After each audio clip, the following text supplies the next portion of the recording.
team never lose. Never lose. My team never lose. And all we do is win. 50 on the scale from 1 to 10. Never lose. My team never lose. Never lose. My team never lose. And all we do is win. Think you better than us, you better think again. I try to tell you we phenomenal. Never lose. My team never lose. Never lose. My team never lose. And all we do is win. 50 on the scale from 1 to 10. Never lose. My team never lose. Never lose. My team never lose. And you don't believe. Never lose. My team never lose. Never lose. My team never lose. And all we do is win. 50 on the scale from 1 to 10. Never lose. My team never lose. Never lose. My team never lose.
Just let y'all know we on the screen.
Let's get it. Let's get it.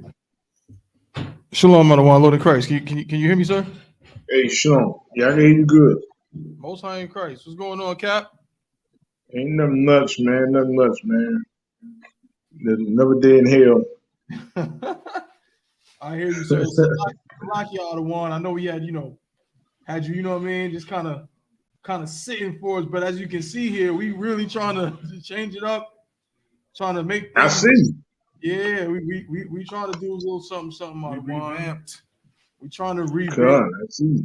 We're trying to revamp things a little bit. We want everybody just to see, you know what I mean? We trying to make this the permanent, you feel me, like image you see in regards to Hey, that's it. Most High That's Christ, it right there. the water out of one. Y'all see the angle of the camera and everything. You got the camera working. Wow. You know what I'm saying?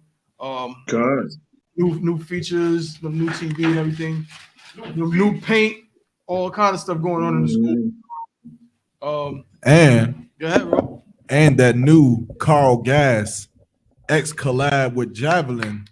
You understand? If you need that body butter, that oil, we got the women's scent, we got the male scent, right. We got the body butter and body butter. You know how it goes. The same. That's right. Yep. Hey, you're Mark. I got to give you Salaki. I ain't mean to cut you off, you're Mark. But I got to get with you with them some more Javelin outfit. Yeah, come on. I seen Captain Soccer. I think he had a white. Was that a white one or cream? Captain Soccer. Well, he had that white with that blue, I believe. Yeah, man, that white one. Then I seen a black one. Man, come on, man. You getting too much. I won't be shopping with you though. Brothers is arguing at the cookouts over who got what season. Right. I'm trying to tell you. Hey, shout out to Officer Yedaya out in Philly. That brother came through with that orange and that reflective blue. I've seen it. Wait till y'all see it in person. It's not just. It looked like it's just royal blue. It ain't. Yeah. It's reflective blue. So when the light boy, watch. He got that. Most time Christ. Make sure y'all getting with this brother right here, man. This is amazing. I see what he's trying to do. He's trying to become the next Walmart or Target. He's trying to corner the market. Before you know it, that's it. Suits and body butters. You know what I'm saying? You're gonna be having Javelin socks. You know what I'm saying? You're gonna take your kids to the toy section at the Javelin store, so on and so forth. I see what he's trying to do, but it's all good, man. Yeah, this is excellent work. You know what I'm saying, that this brother is doing, man. Captain Tazariot. Shout out to everyone that's been, you know what I'm saying, purchasing Javelin wear, everyone that will purchase, you know what I'm saying, some of the new flavors of that Carl Gas, you know what I'm saying, smell good Javelin, as well as the body butters and all of that, man. So Most High in Christ for that, man. So much going on, so many things to talk about, man. Oh man. First things first, if I could just give a quick shout. First of all, the first thing I'm gonna say is this. Shout out to Commanding General Yahanna. Damn right. Shout out to Commanding General Yahanna. Did you check your Instagram? I need not the app to do it. Okay, no sweat. It's either working or it ain't. I'm gonna check on my side. But yeah, shout out to Commanding General Yahanna. First and foremost, tonight, Commanding General Yahanna will be doing a class on World War III. It will be a continuation of the lecture that he did. What was it in was it Chicago? He did it? He did it in Houston. He did it in Houston. He did a class in Houston and a lecture. He did a lecture and a class, and it's a continuation of those that he'll be doing right here in this school, right on this podium that me and my brother are currently sitting on. You know what I'm saying? I'll be going down at 7 p.m. Eastern time. That's crazy. We warming up the class. Right. That's why I call this the pre-World War III class with Commander General Yahanna, because that's, you know what I mean? We got to set it off right so the general can come in here and do what he do. My personal page. You feel me? So Most High in Christ for that. So shout out to the general for that. Also, shout out to Commander General Yahanna for feeding the migrants in New York City. That's right. If you don't know, Commanding General Yahanna called all the troops. He rallied all the troops that he could muster to make their way to New York City, to Harlem, the East Side. You know what I'm saying? to go up there and have a clothing drive. So let me not say feed, Salakia. We had a clothing drive. So Commander General Yahanna clothed the migrants. This is about to be a cold winter. And I'm going to tell you, we was out there and we marched from about 3 blocks away. And when I tell you we marched for real. We marched. Yeah, that was yeah. And what do they say on It wasn't a parade. We marched. Yeah. Into the winter cold. God, yeah. Spanish Harlem. Right, yeah. My life flashed before my eyes, getting up that hill to get to that spot to make sure that we, that we clothed those brothers and sisters out there.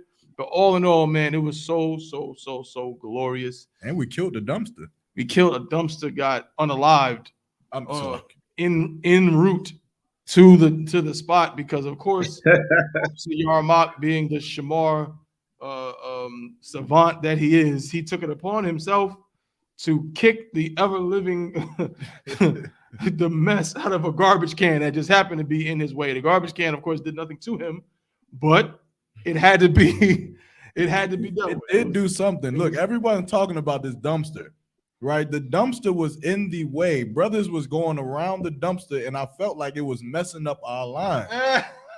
And so when I got to the dumpster, I shouldered the dumpster out the way. It had to move. Right. I needed to take it off. It had to get taken off of here. I got you. But when I tell you, brothers who was in the end of the line was just like, yo. Right. How the hell did you move that dumpster out the way? I was at the end. I was behind you though, and I just heard something, and I was like, "The hell is going on?" And then I kind of seen you do a move. I'm like, "Yo, Yahanna, I should have known." You know what I'm saying? It's all good, man. So for that, Salaga in advance, because it'll happen again. Right. Just make sure this. Look at that dumpster and imagine if you try to stand in the way. That's right. For you fake Israelites who try to march your camp through our camp. Just imagine what would happen to you and just think of that. That's a good way to put it, brother. And they have a lot in common with that garbage can, too. A whole lot in common with that garbage can.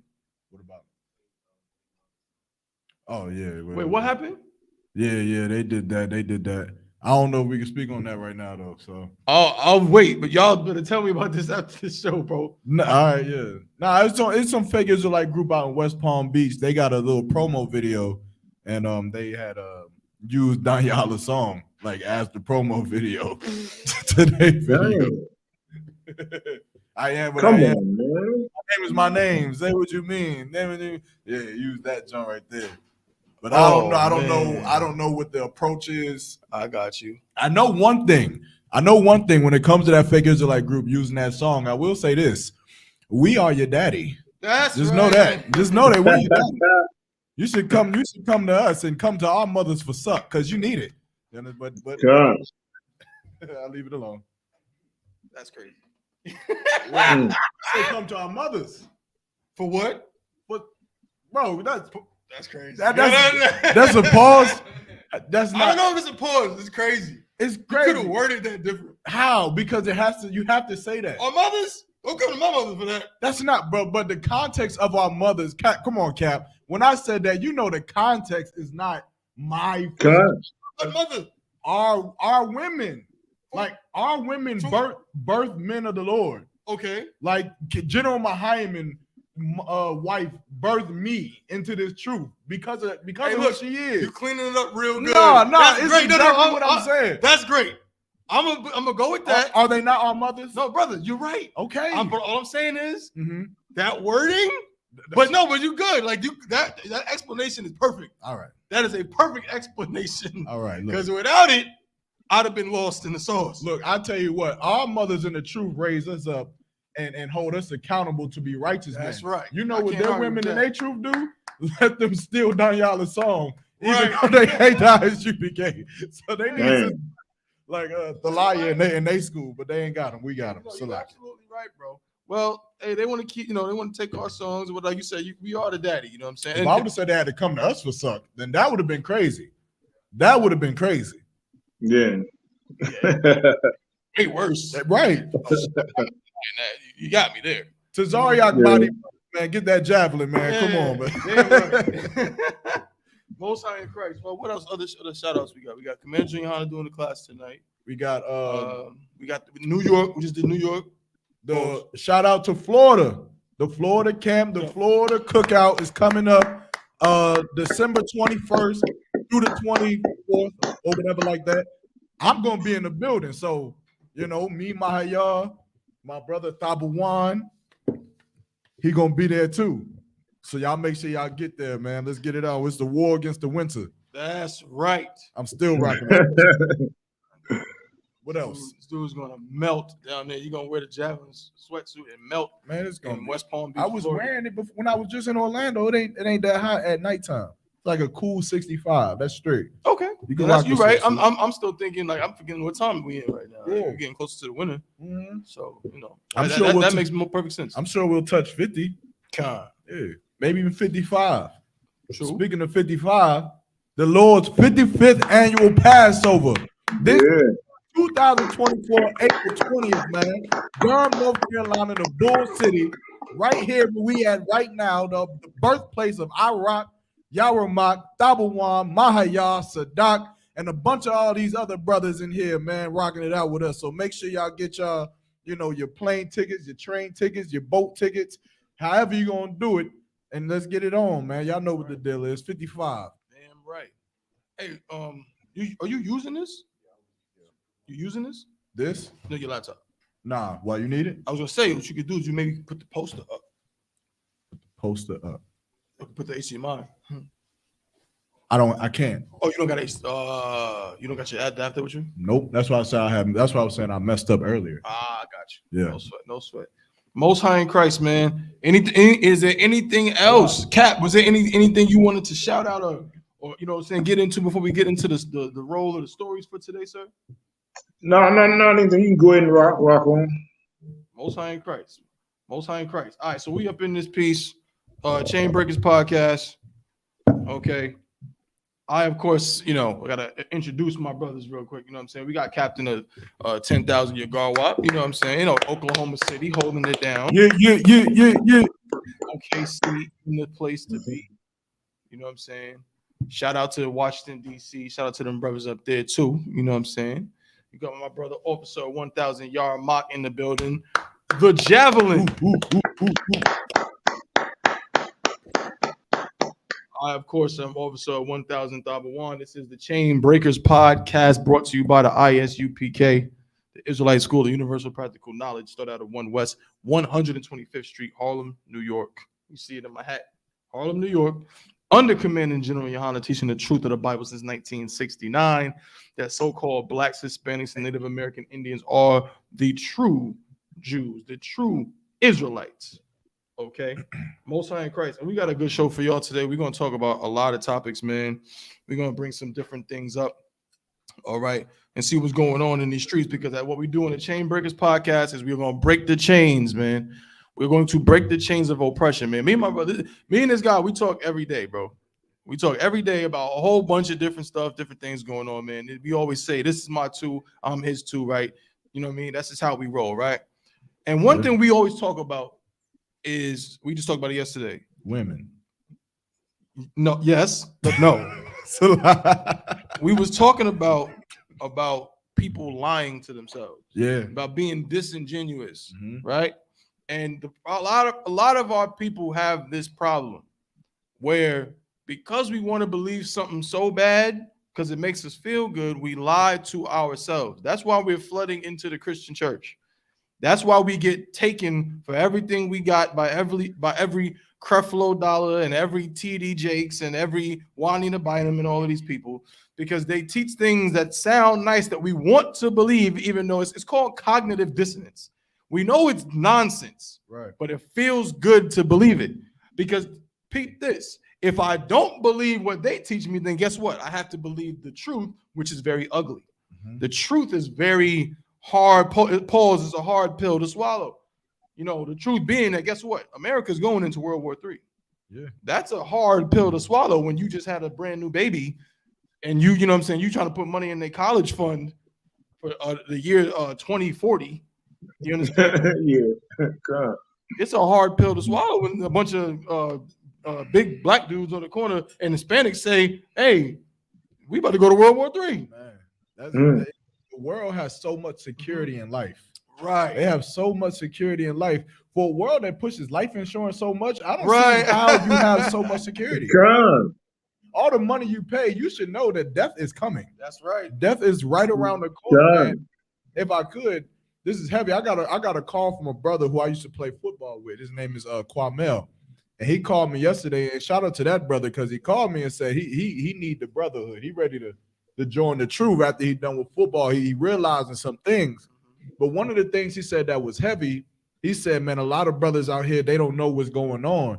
And even though I might be a little bit knowledgeable and I might be fit and able to, to defend myself on a certain level, he was like, when it all goes down, when it's nations against nations, I'm not going to be able to defend my family. I can, I may do what I can do to defend myself, but what happens if I get killed? Who going to defend my wife? Who going to defend my children if I get hit with a bullet or hit with a sickness or anything? You understand? So what he said was so heavy because that's absolutely true. And in the Israelite school of UPK, we're building that hedge around our families. We're building that hedge around our children, wives, so that if something happens to Tabawan, God forbid, then his rib and his son Nazar, they still got Yaramach. They still got an Iraq. They not gonna want for nothing. You understand? They can never starve as long as there's a heartbeat in the Israelite school of UPK. Right. And so, man, that's why I enjoy this truth so much. I enjoy when we get together, the Passover, the cookouts, man, because that is what this is about, man, building that hedge so that our babies and our mothers and our family can live through all of these things that's coming, because it's coming. That's right. World War III will hit, soon, and you don't want to be in your house all scared because you don't know what to do. Right. You want to know who to call. You want to know where to be at. That's right. How to move, what to do. You understand? So, and the only way to learn that is to get in these classes and get with the Israelite School of UPK and Commander General Yahanna, man. Damn right. That's it. That's what it is. And that's the chain we're trying to break off of our people's mind, that thinking that everything is okay, thinking that this place is your rest. Captain Yagarwap, you know what I'm saying? I know you that scripture. What's the one we always pull out of one? This is not your rest. Con. Damn. I'm drawing blanks. What is that? That's your rest. Micah 2:10, right? You know what I'm saying? Now, my head cover, I ain't gonna read it, but I'm just paraphrasing. We know it talks about, I'm saying, about how this place that we love so much, America. This is not our rest. I can read it for you. You know please, if you could, Baba Kushab. Yeah, this is Micah chapter 2. Cap, you go ahead and break it down. I get my head covered. You can break it down, Cap. Go ahead. Micah chapter 2, verse 10. Arise ye and depart, for this is not your rest, because it's polluted, it shall destroy you, even with a sore destruction. Man, that's just so heavy. It's arise ye and depart. You mean depart. Take your spirit out of this place. It's not telling us to get on a plane and fly somewhere. Where you going to go? Where you going to go? You ain't nowhere to go. Your oppressors are everywhere. But take your spirit out of the place where you are. You say it's polluted, man. It's polluted with all the abominations against the Most High. That's right. Against the Most High. You got people right now spread on social media spreading slander about the priests and prophets of the I.S.U.P.K. So it's been like a whole lot. We've been fighting that. We still fighting it right now. Fighting all the slander, them coming against us on things that we are starch on withholding, the righteousness. They going against it, saying we do it. So it's so evil. I'm not even gonna go into it, but I'm gonna save it for another show. But I'm not gonna go into it. But it's like all the evil that's coming to us. This place is polluted, like the scripture's saying. It's polluted. You know what I'm saying? And it's going to destroy you. It's going to destroy you. And read on, brother. In verse 11, if a man walking in the spirit and falls. Slaki. I want to go back to the end of it. God, it shall destroy you, even with your destruction. Yeah. That's what I'm talking about. The sword destruction. The sword destruction is loving a place that hates you. That's a sword destruction. You know what I'm saying? You loving a place and the place don't love you. You Right. loving people, the people don't love you. They hate you. Right. They wish you was gone out of their perfect kingdom. They want you out, but you still loving the place. That's a sword destruction. That's what blacks, Hispanics, and Native Indians, in the world, this is what we destroyed that. We got that sword destruction. We're loving a place that hates us. That's You know? right. That's the sword destruction, and it's so despicable and sad that you've seen people trying to fight for them. You're trying to get the right politician to be in office, and it's nothing going to work. Nothing's going to work. Like we were saying earlier, World War III is going to happen. You know? Man, I yield, bro. Damn right. Well said, Cap. Well said. Hey, I want to talk about this first thing to show them. Come on. That, and I got it. You the reason why I'm bringing this one up first. All right. I want to talk about this one to show just the sword destruction of this place and how disgusting of it is. And I know you can, most brothers can identify what we're about to read. Okay. You know what I'm saying, Most High in Christ, by the grace of the Most High, I haven't encountered this, but this is crazy. So who knows who Tyreek Hill is? Yeah. That's your man's right there. Yeah, I ain't gonna say it was my man's. Man's? I ain't gonna say that. Why not? He nice. Oh yeah, he's nice. Yeah, he's nice. I wish he would have stayed in KC though. They ain't want to. You feel me? They ain't want to pay him enough. Yeah, that's right. I'm gonna be honest. I mean, if I'm in the NFL, I don't give a damn what team you put me on. If they paying money, I'm gonna be honest.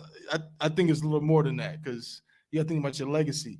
Now Miami's all right. Okay, look, they're doing pretty good, so it may work out for them. But I mean, Kansas City won a Super Bowl without him. Let me ask you a question: would you play on the Golden State Warriors, right, when they won the championship 3 years in a row, right, and have a career where you made $50 million, or would you play for the Denver Nuggets for all your career and make $250 million? Okay. 3 rings and $50 million, or 0 rings and $250? It depends on. That's right. I take 0 rings. You got to choose one. Depends. It depends on. Listen, it depends on my role on the team because I might have to. Now, $50 million is crazy, bro. That's crazy. That's getting paid $70 million. But I'm saying, how much was Kansas City gonna pay Tyreek? Maybe 90. Versus what is Miami giving him? One like 46 or something like that. I probably would have taken a 90. I'm telling you, bro. Because guess what? You in a better position to win. They get bonuses and stuff when they win Super Bowls. You're in a better position to win a Super Bowl, and because of how good you are at your position, first of all, they're gonna throw the ball to you. You're gonna be damn near on every play. It's gonna increase your legacy, which is gonna increase your ability to do what? Get more what do they call it? Not advertisements. Endorsements. More endorsements. Bro, I would have stuck. He could have been, because now we just look at what? We look at my homeboy, look at Patrick Mahomes, and we look at Travis Kelce. When it should be my homeboy, Kelce, Tyreek Hill. Tyreek belongs in Florida. He is the epitome of a Florida nigga. Well, we'll see if they win. We got to see. It doesn't matter if they win or not. Everybody knows if you want fast, dark-skinned niggas with dreads who play football, you go to Florida. That's where Tyreek Hill belongs.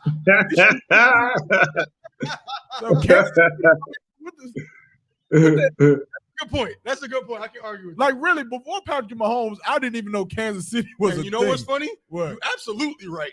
Because what we're about to read, you're right. He definitely should have went after the money. Because what's going on right now, there's a story out. It says, this is from this is the Shade Room released this story. What's today? Earlier today. It says, Miami Dolphins Tyreek Hill hit with 2 paternity suits after his wedding. He just got married. Well, had a wedding. He had a wedding. And right after that, 2 females have come forward and said, he's my baby daddy.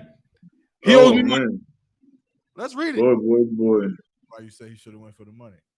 It says Miami Dolphins star Tyreek Hill finds himself facing 2 paternity suits from different women claiming he is the father of their babies. According to the Daily Mail, the first woman, Brittany Lackner, argues in her lawsuit that so he's already paying her, that the $2,500 a month Hill is currently paying in child support for their son, Sol Corazon Hill, Man, is that an Edomite? Brittany Lackner sounds like an Edomite name. It does, but I Yeah, don't know. Con. Corazon don't sound like an Edomite. It don't. Like Italian or something. Con. Yeah, hell yeah. Still an Edomite, but Right. you get what I mean. Let's see here. Hold up. Brittany Lack. No, she. Soul Corazon. What's your name, man? My name is Damn, Soul. Corazon. She looked like She looked like some kind of like she might be so-called northern Arab. Nah, she one of them. I hate them type of women. I ain't gonna hold you. He's the idiot. They look like vampires. Like she look. I'm she don't look like a queen of the day. Now I need that one picture you just had. I don't know, like she just changed everything about herself. Like, yeah, she gonna bite you, and then take you. Look, this is the picture.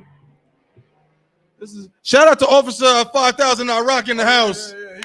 Hey, most time Christ. What's going on, Iraq? Yeah, I'm out here working behind the scenes, you know.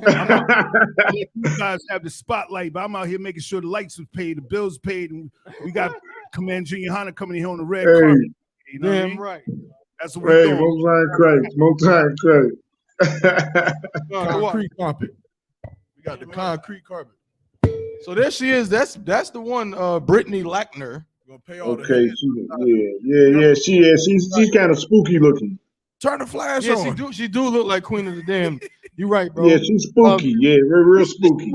This is what she's arguing. She said that the $2,500 a month that he's currently paying her is not adequate, considering his $30 million salary.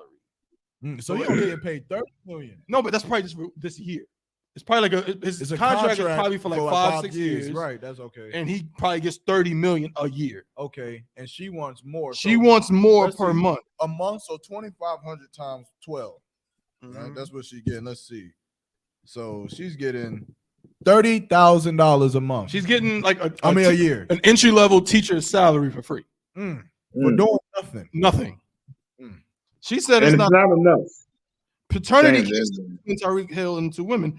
Allegedly, the athlete only offered the sum if Lackner, check it out, could provide a second DNA test for their son born in February. But now, the 30-year-old says the $2,500 a month is not enough because she's out of work and has no income. This is a quote, I believe, from her.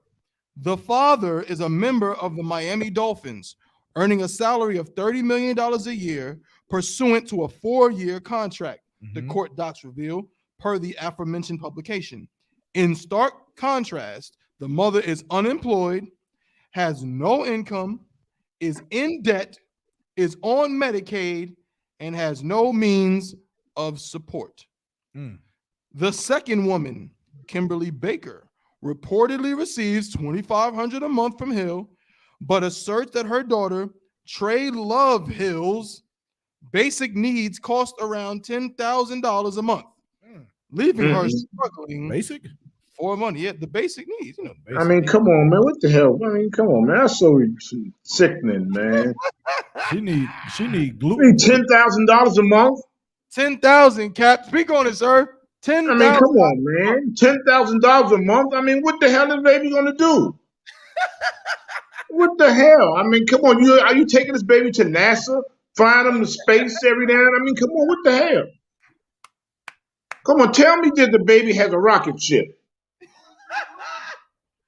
I mean, come on, ridiculous, man. People, I mean, God. Right. Come on, man. If I was a judge, I would throw it out immediately.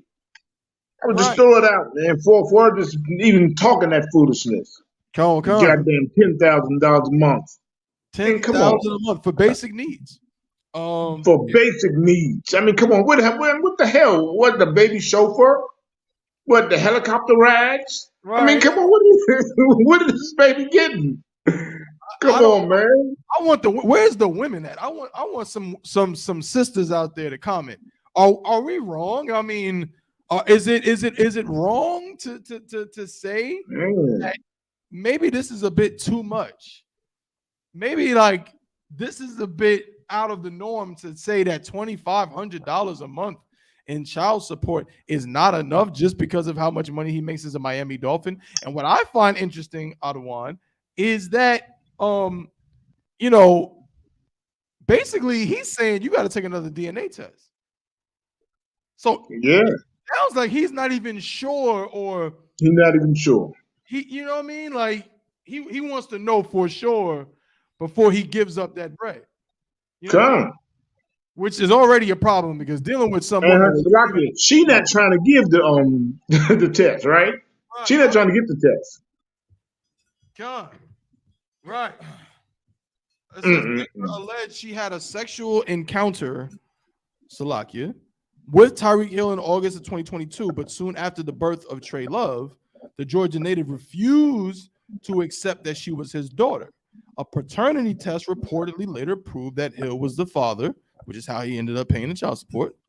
According to the news outlet, he then attempted to have Baker's suit thrown out because she resided in LA, not Florida. In her court documents, Baker's attorney wrote, "The father has, in fact, demonstrated utter and abject unconcern for the child in wholly failing to act as a parent and is completely failing to support the child." It says that Hill tied the knot last month. Hill married his wife, Keita Vaccaro, in November, just 1 month before the filing of these lawsuits.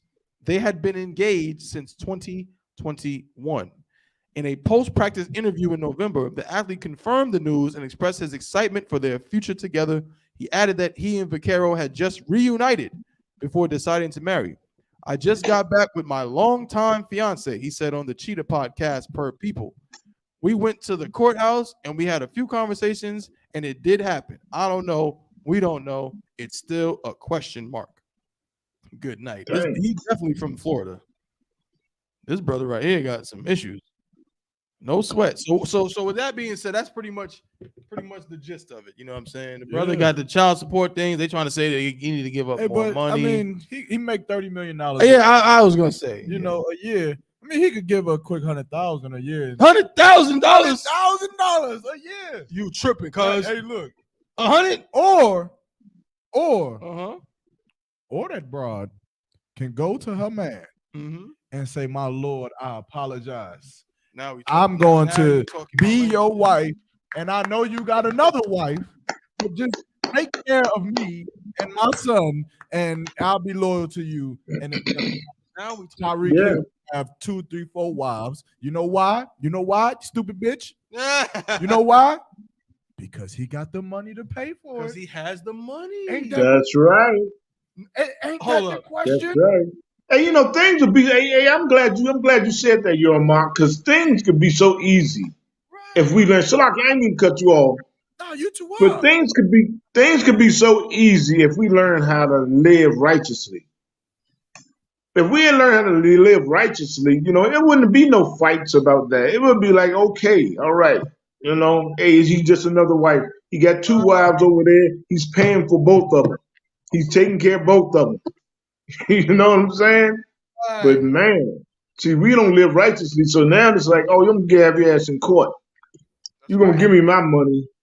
You're gonna give her money. Then everybody gonna take it, man. Come on, man. I don't understand it, Cap. I mean, ain't you looking for a high value man? Right. Aren't you looking for a man with money who can take care of you? A 6-figure man. A 6-figure. That nigga's a 7-figure. He's an 8-figure man. 30 million a year. He is an 8-figure man. He 2 figures above what you looking for, and you not for him every day. No, that's real talk, bro. That's freaking crazy. You not cooking for him. You not cleaning up the house. You not keeping your mouth shut. You not starting arguments. You not being the best woman you can be to him, and he an 8-figure man. I thought it was about the money. I thought it was about the money. I thought that's what you wanted in a man. I thought that's what was going to keep the relationship together. God. $30 million can't keep your relationship together? Oh, but look at you. Now look at you. You squandering around in court for $2,500 a month. That's what you doing. Chump change. That's what your life is now. When you had the man that you wanted. You had Tyreek Hill, and you couldn't keep your mouth shut for $30 million an hour. This is why you got to understand this about you sisters, man. You want to play this facade about the reason why relationships don't work, the reasons why marriages don't work, or the reason why you unhappy is because of some a nuance of some reason, or your man's pockets, or your man's job, or his occupation, when the reason that you unhappy ain't for none of that. The reason why you unhappy is because you're sick. You're sick. Something is not works in your mind, which is why sisters will come into the Israelite school of U.P.K. and they'll get a man who makes 0 figures a month. That's right. And they'll be the happiest sisters on earth. And they man makes nothing. No money. They make the money. You understand? And they're happy. Why? Because they have learned to rid themselves of that mental illness, which is what you bras are dealing with, man. Now you got $30 million man, and you come to me. Boy, I wish a bra would come to me for counsel over a man that makes $30 million. Look, bro, you better get on your knees or something. I don't know what the hell you got $30 million. Look, hey, so like, and again, to set the record straight, this ain't got nothing to do with money. This got everything to do with the mentality that Blacks, Hispanics, and Native American have towards marriage. We don't know what to do with our lives. We don't know, as Black men, we don't know what to do with a Black woman, with a Hispanic woman. We don't know what to do with a sisters don't know what to do with a Black man. We don't know how to be married. We don't know how to be parents. We don't even know how to be citizens, Papa Juan. They call us super predators. We don't know how to live. You understand? Which is why we got to come back to our culture, man. We got to come back to our identity. Stop listening to these what they call them, the flight boy, passport boys podcasts, these idiots and these nuts, and listen to Commander General Yahanna, man. That is the only way situations like this don't happen. It's the only way. Otherwise, keep getting naked, keep getting lips jobs and butt lips, and go do it. And guess what? Go find you a 6, 7, 8 figure man. That's right. We'll see you in court. Right. We'll see you in court. Just like the bottom barrel bitches that you talk about. Right. Just like them. Them bottle. I was just in court for something for one thing, and I was hearing about child support cases. And guess what? One of the brothers was on child support, but guess how much money? $2,100 a month. Now that brother is a truck driver. You're gonna be getting the same amount of money as the wife of Tyreek Hill. You're gonna be getting the same amount of money as her. So go ahead. Do what you do. If I could, this is a complete indication of the damage that is being done. These broads are what's the politically correct? Stupid. Yeah. Like insane. Like, okay, first of all, let me just say this. Pause. You know what I'm saying? I ain't riding this dude's jock or nothing like that. Pause. No. I'm just saying, Tyreek Hill is like the fastest nigga. Like, yeah, for sure. He's like one of the fastest niggas in America, like on earth. He's like a supreme genetic freak of an athlete. God. He's a Super Bowl champion. He's making the entire Miami Dolphins franchise look good right now. And personally, I don't even think they're that good. I'm gonna play with them on Madden. Hey, I hear you. Their whole offense is Tyreek Hill. They got their other brother too, though. Oh, you talking about not Jalen Waddle? It is Waddle. Jalen Waddle. Yeah, Waddle's fast as hell too. True. He ain't Tyreek, but he's not Tyreek. But the fact that Tyreek is on the field, it makes him look fast. Yes, it opens up the field for him and makes which is perfect. Which is like, you see, I know about football, bro. Right? But you got, like you said, what they consider a high value brother. He got a huge contract. You know what I'm saying? He's playing sports. He's doing his thing. A lot of women would give their left pinky toe to even stand in a room with Tyreek Hill. And you mean to tell me that you gonna fumble the bag. Females always talking about he fumbled the bag. No, these broads fumbled the bag. You should get a lawsuit. Why would you get a lawsuit? Isn't gonna do nothing. If anything, you seen it. The judge might be like, well, he has a bunch of other kids, so actually you might need to get less money. Yeah. Now you're sitting up there getting $2,200 a month, which is a trick. If you're having a problem with child support, I tell you what, go have 100 kids. 100. Go have 100 kids, and guess what? You're gonna have to pay them money, but they're gonna split that money up. They're gonna split it up between all of them. I'm telling you, this is a secret. Yep. I know. Yep. But no sweat. Split it up. But that's the thing. If again, I ain't no female. I ain't no female. But you would think the intelligent thing to do would be, like you said, go to that brother and be like, look, sir, whatever you need, I got you. You ain't got to worry about. I ain't going to no courts. I ain't saying nothing. I don't care about how many other women you got. I don't care about none of that. Just take care of me and our child as best you can, and you good. You know what that brother's gonna do? He gonna hit her off with some more. Oh yeah. He gonna pay even more. You in the house cooking? You massaging my back, baby? What you need? Baby, what you want? Whatever you need. I need her to turn this heat off. That's right. So like it. Goddamn. Devil's advocate though.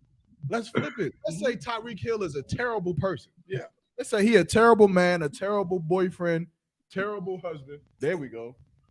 There's some terrible niggas right there.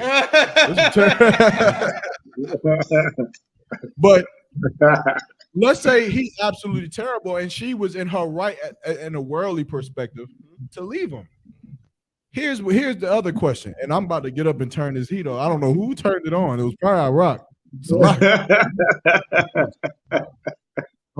Javelin's supposed to be in season, I-Rock. Right. You turned it. Dang. But anyway, what does that say about the women, right? Who usually take a sister's back. Yeah. They stood with Keke Palmer. Mm-hmm. They stand with Jada Pinkett Smith, right? But in these cases, women are going to see what that broad is going through with Tyreek Hill, and guess what they still going to do? They still going to sweat. That's right. At the opportunity to get with the exact same man. And not only the exact same man, they going to sweat. All right, Nadia, can you turn that AC, that heat off? Turn it off. They go, I'm sweating now. But they going to sweat at the opportunity not to just get the same man, but to get the exact same type of man. Yes. They going to look at her example and they going to say, you know what? I need Waddle. Yeah. I need Tua Tagovailoa. I need Jalen Hurts. Yeah.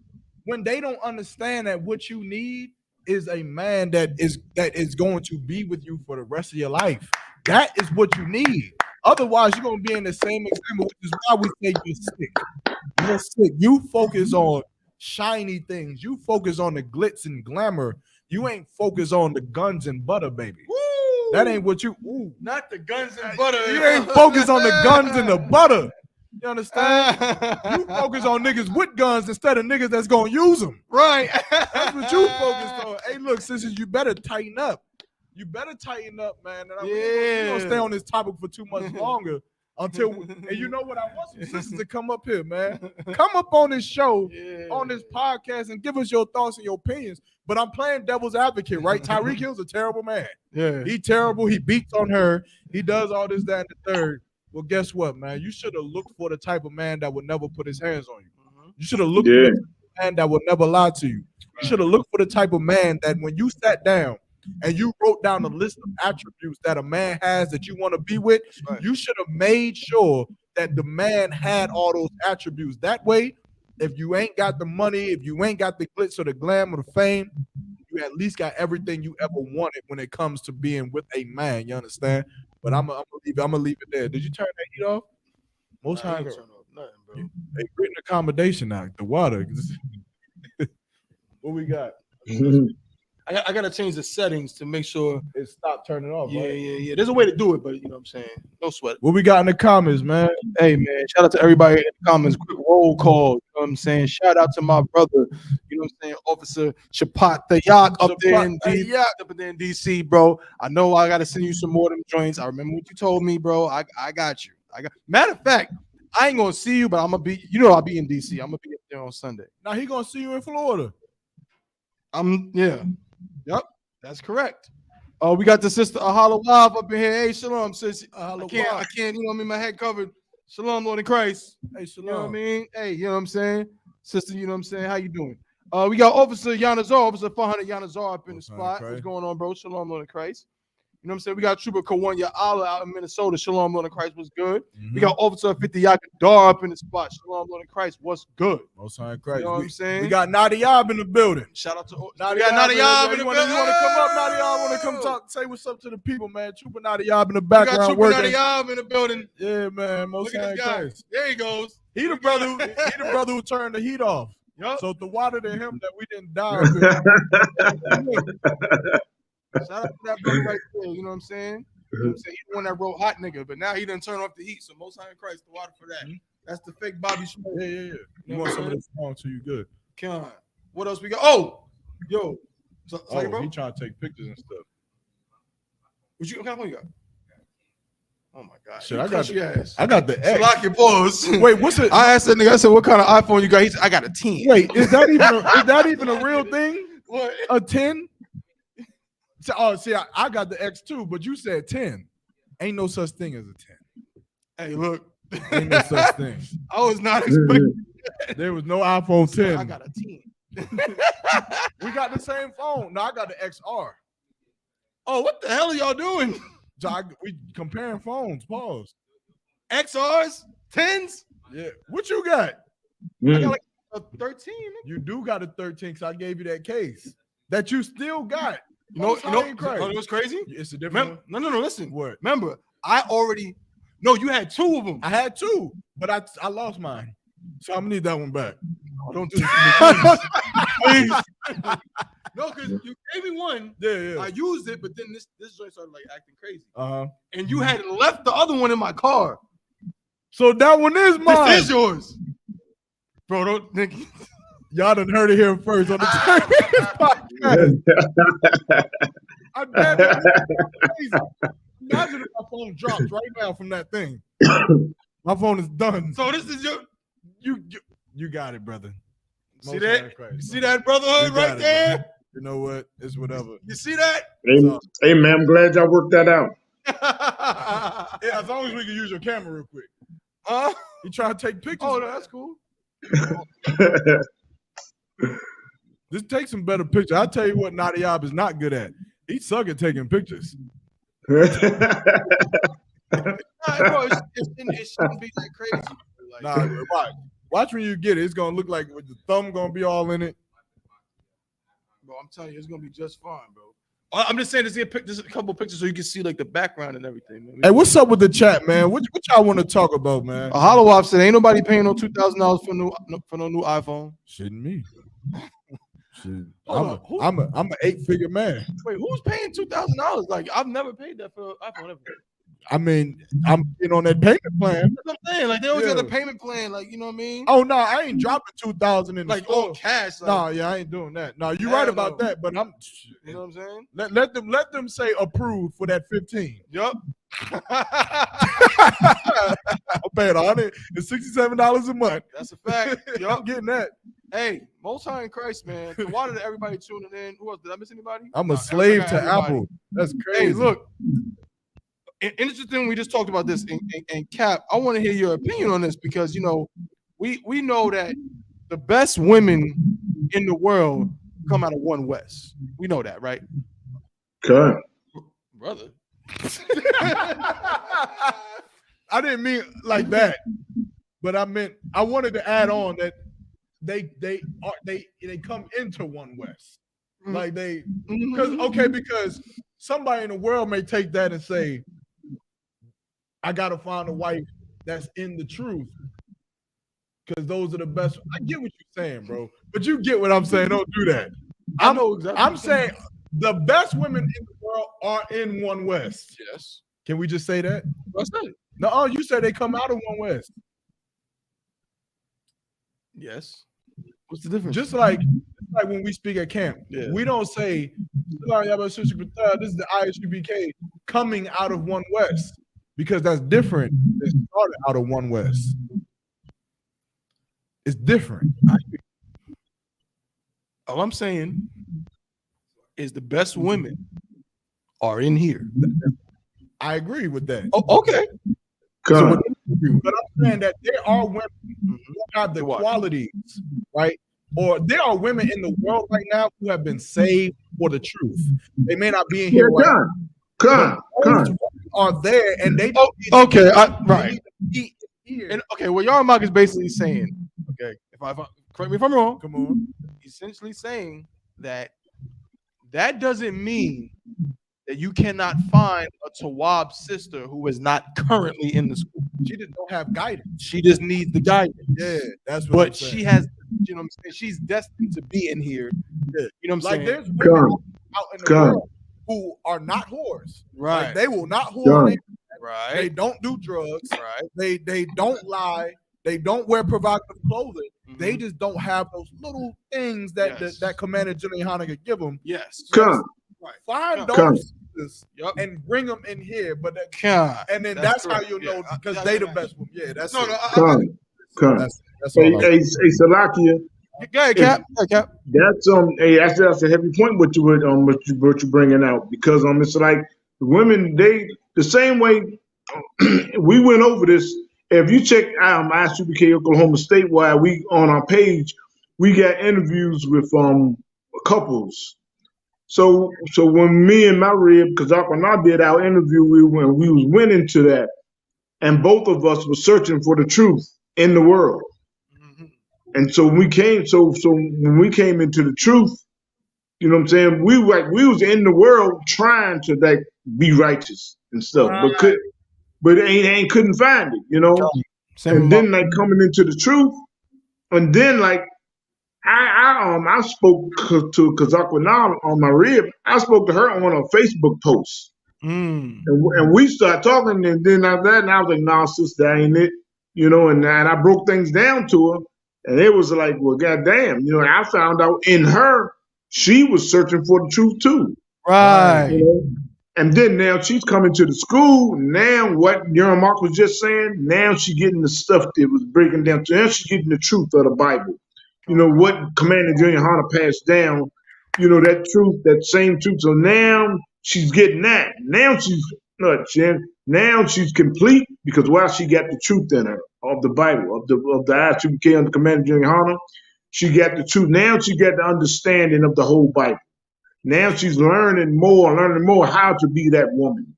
You know, the same way I came into the truth, I'm learning how to be that man. You know, the things work out like that. You know what I'm saying? But you know what I'm saying? You have women in the world as well as men to be like searching. Trying to be righteous. You know what I'm saying? Searching for the truth. And the Lord is going to see, do we get it? The Lord's going to see if you get it. So now you can understand the way the people are chosen.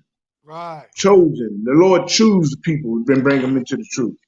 Oh, God. You know, so that's heavy what you're saying about this. It is some sisters out there that, you know what I'm saying? They really, they trying to be righteous, you know, but really didn't know how. But in a while, that sister going to get introduced to the truth. That's right. And she'll be right in class with her head covered. Right. You know what I'm saying? And she's going to be a brother. She's going to be a brother's rib. That's right. You know? And then, we're going to be saying, hey, the best women come out of One West. That's right. Damn right, Cap.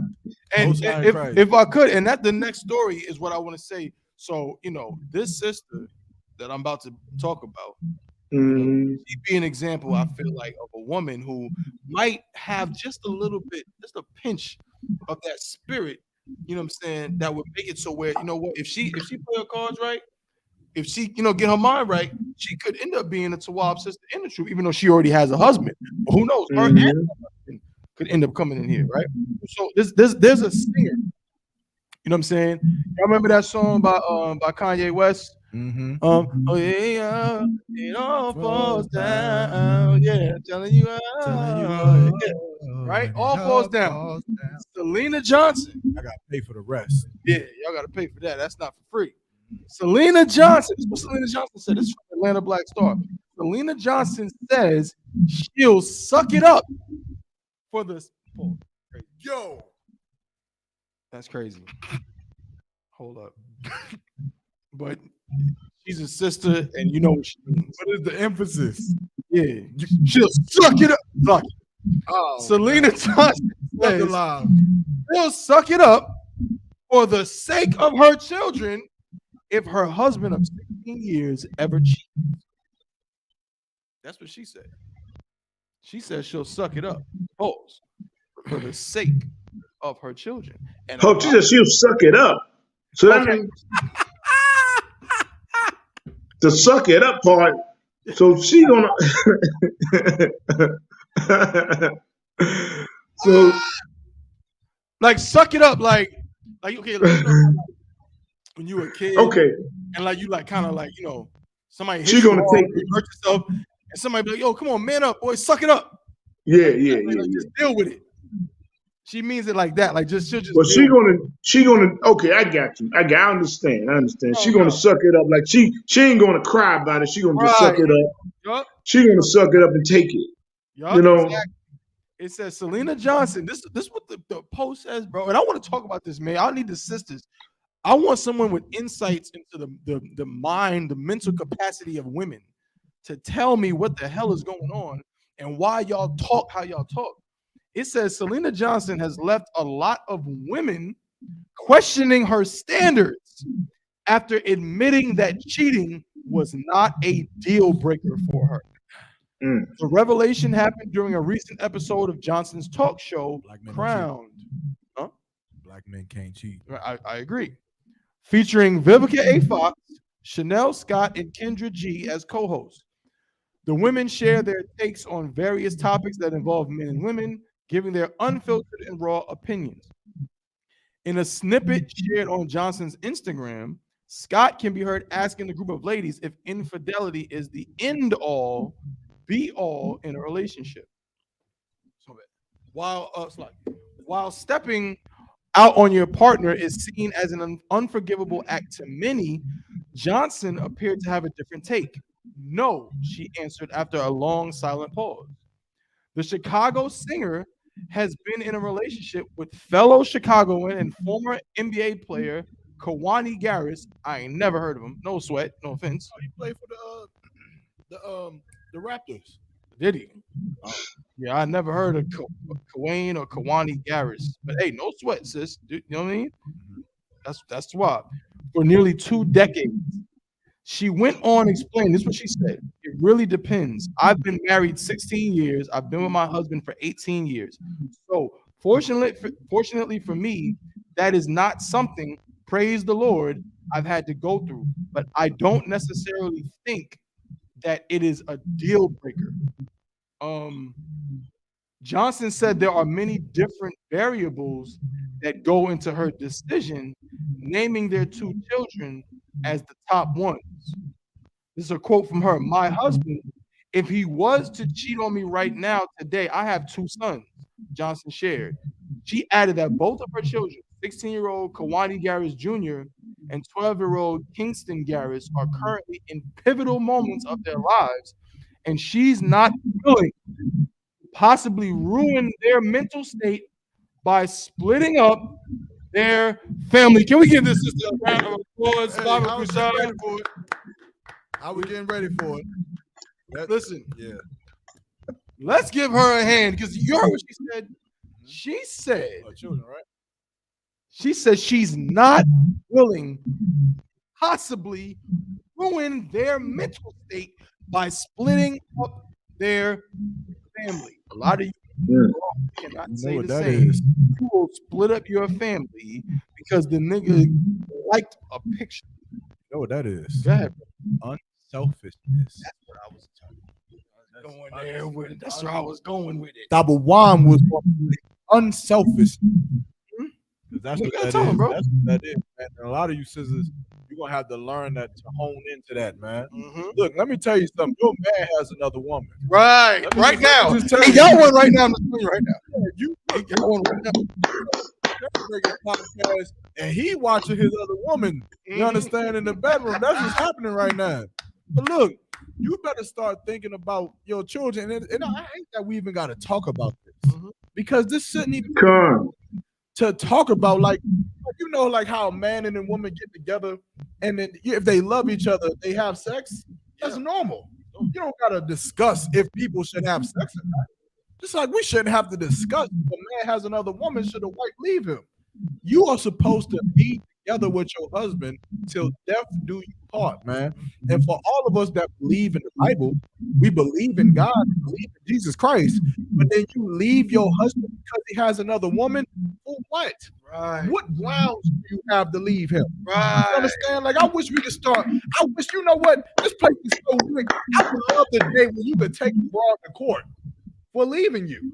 I wish you could. That would make America just a little bit more just, a little bit more righteous. If you could take a broad to court and say, I'm bringing her up on charges because she's committed treason against me. She's committed adultery against me, even though, you understand, I haven't committed adultery against her. Right. And she have to, you understand, stand in front of the judge and say what grounds she has for leaving her husband. And it can't be because he had another wife.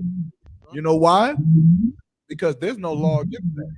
And if there is a law in the Bible that is against sleeping with another woman, if there is a law, right, against a man having multiple wives, then all you got to do is show me what the punishment of that law is. That's right. That's all you got to do. Show me stoned to death. What brother got stoned to death or got exiled or had to pay money or do anything? If we go real quick, I want you to continue. No, that's it. I remember somebody may say, well, what's the punishment for we say interracial marriage is a sin.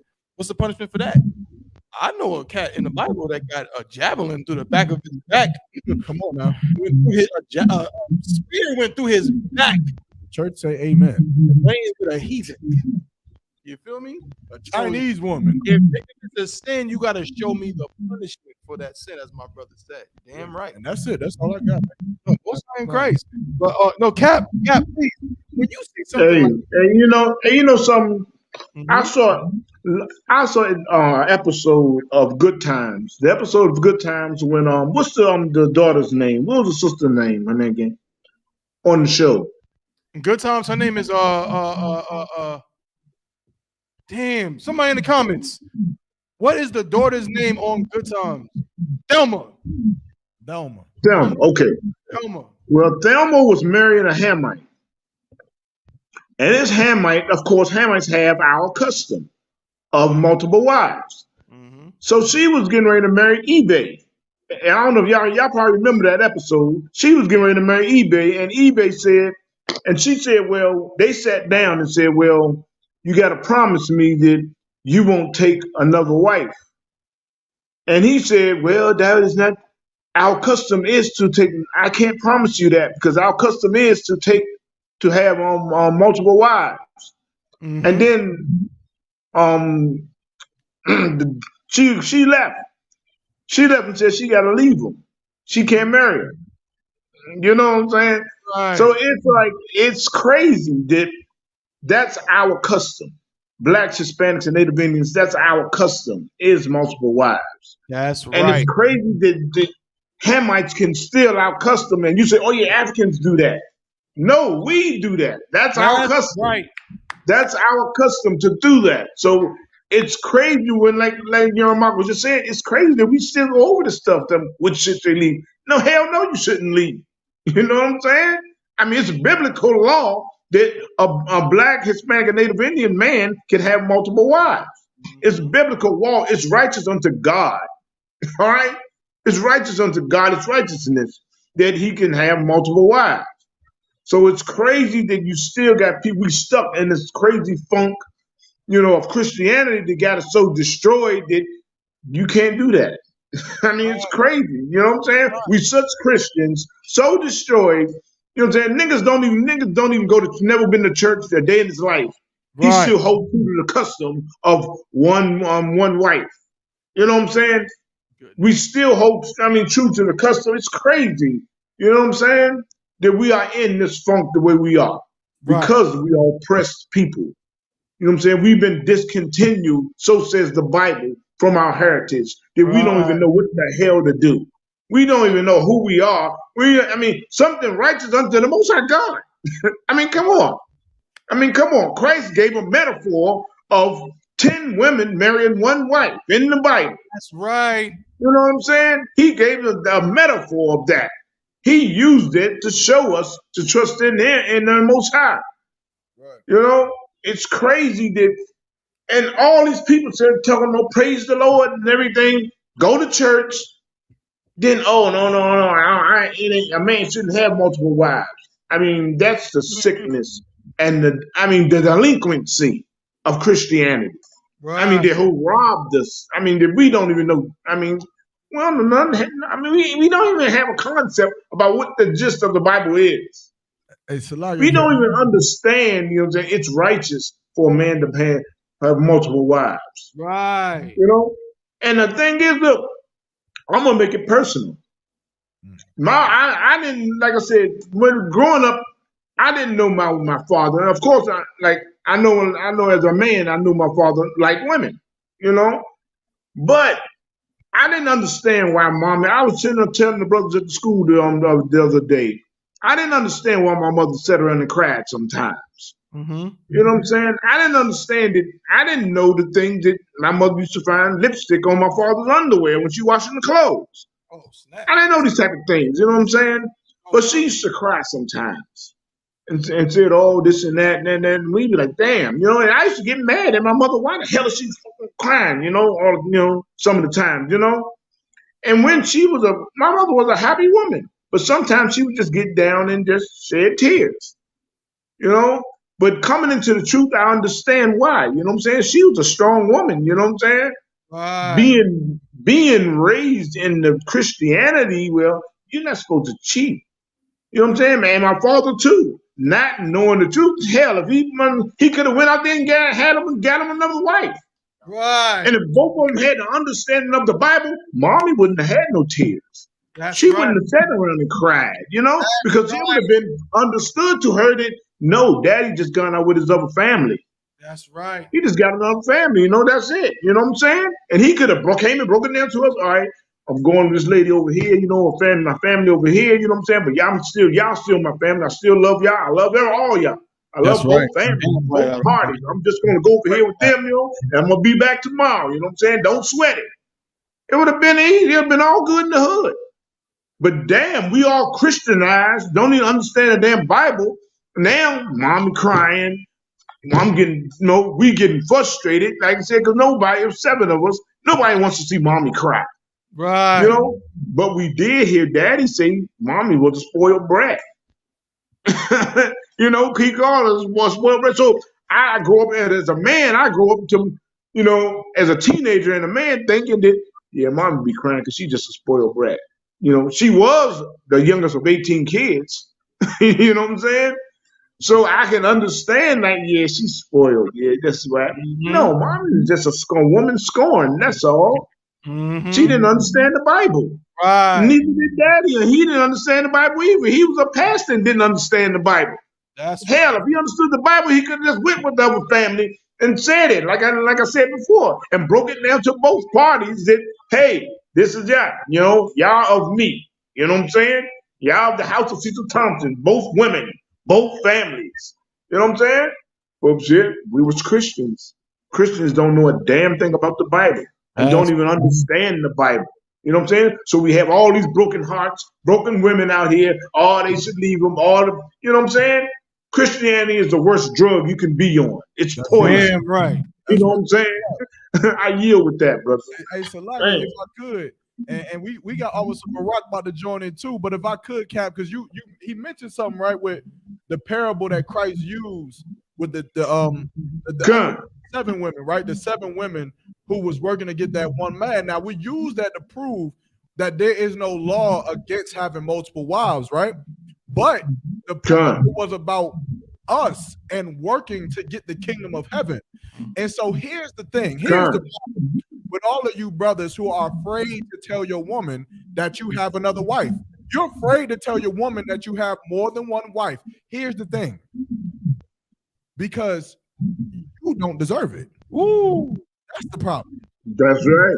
You're not that man. You know who you are? You're the woman without the lamp, without the oil in the lamp.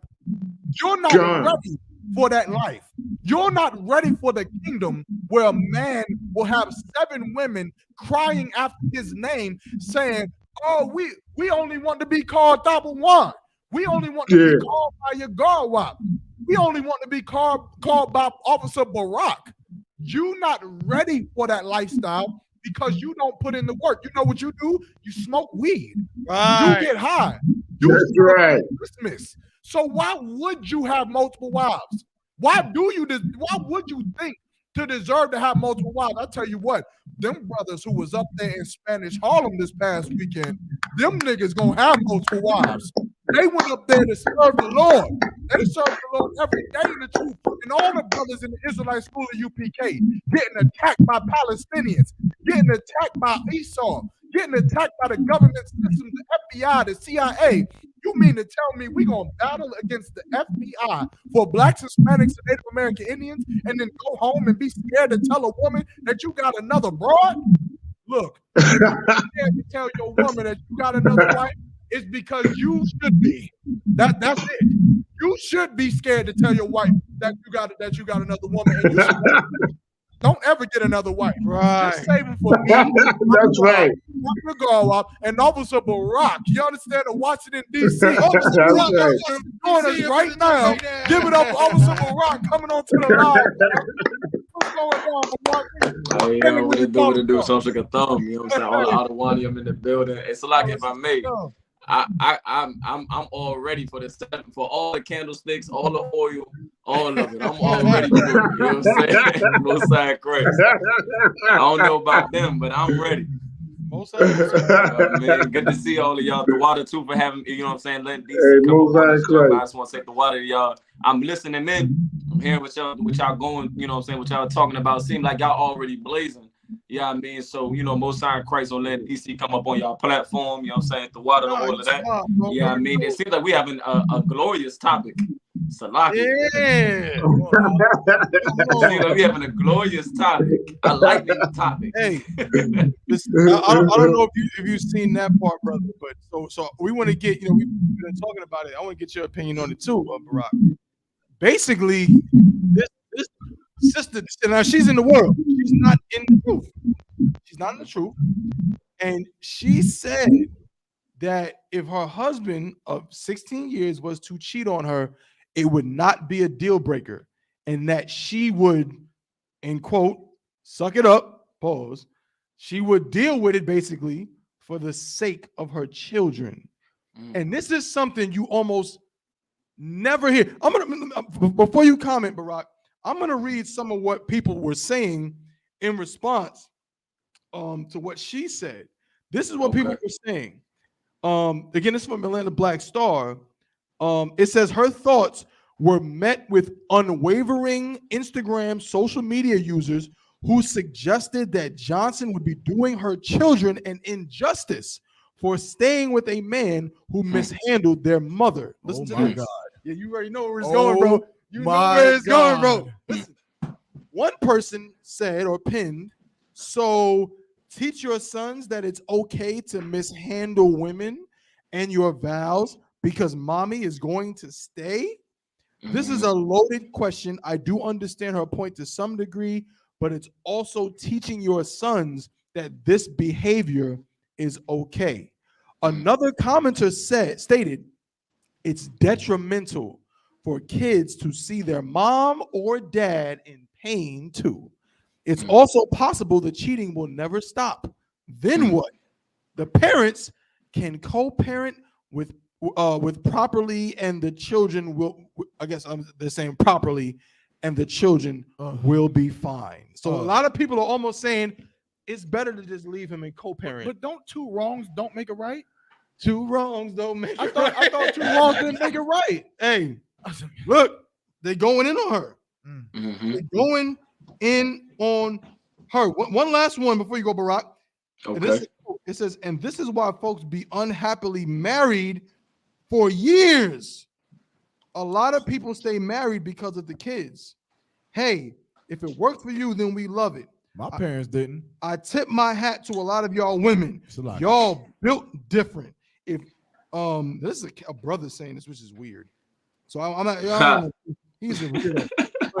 He's a weird guy. I don't know no parents that stay together. A lot of them women were saying like, nah, she's teaching her sons to be okay with somebody mistreating his mama, with somebody mishandling a woman. Barack. Wait, Salaki, Barack, I'm gonna let you go. But can we not negate the fact that they also talking about the children's fucking father? Yeah. What in the mental illness are we talking about? They're trying to separate the father as if this is some boyfriend who is beating on your mom. Right. And you need to stand with your mother. Right. This is your father. They're using the word mishandle. That's a very interesting word. I'm gonna leave the floor open for brothers. Yeah, I want to see what Barack. I know, because I know this is give it a hand clap to Barack, please. For being, you know what I'm saying? This dude is like the Kratos of social media. He's like, you know what I mean? Like the God of War of social media on that TikTok. Even though, pause, I'm coming for that spot, bro. Yeah, don't think that spot is safe. No sweat. Hey, say something. Them bras gonna get mad. Dropping on everything. If I make once again, man. What do you think when you hear these comments going against the sister who's saying, "Look, that's not to say all end all. If my man cheat on me, I got children to think about." But they saying that she's wrong. Go ahead, Barack. If I may, can y'all hear me? We hear you just fine, brother. All right, perfect. Once again, man, shalom to everybody that's on the platform. Shalom, Cam, your God, Wap, you know what I'm saying? Officer, Double Officer, y'all Mott, man. Good to see y'all. Good to be on the platform, but y'all's first time DC got to be on the platform. So definitely want to give a big. Oh no, Barack, you cut out, bro. Salagi, can y'all hear me? We hear you good. Salagi.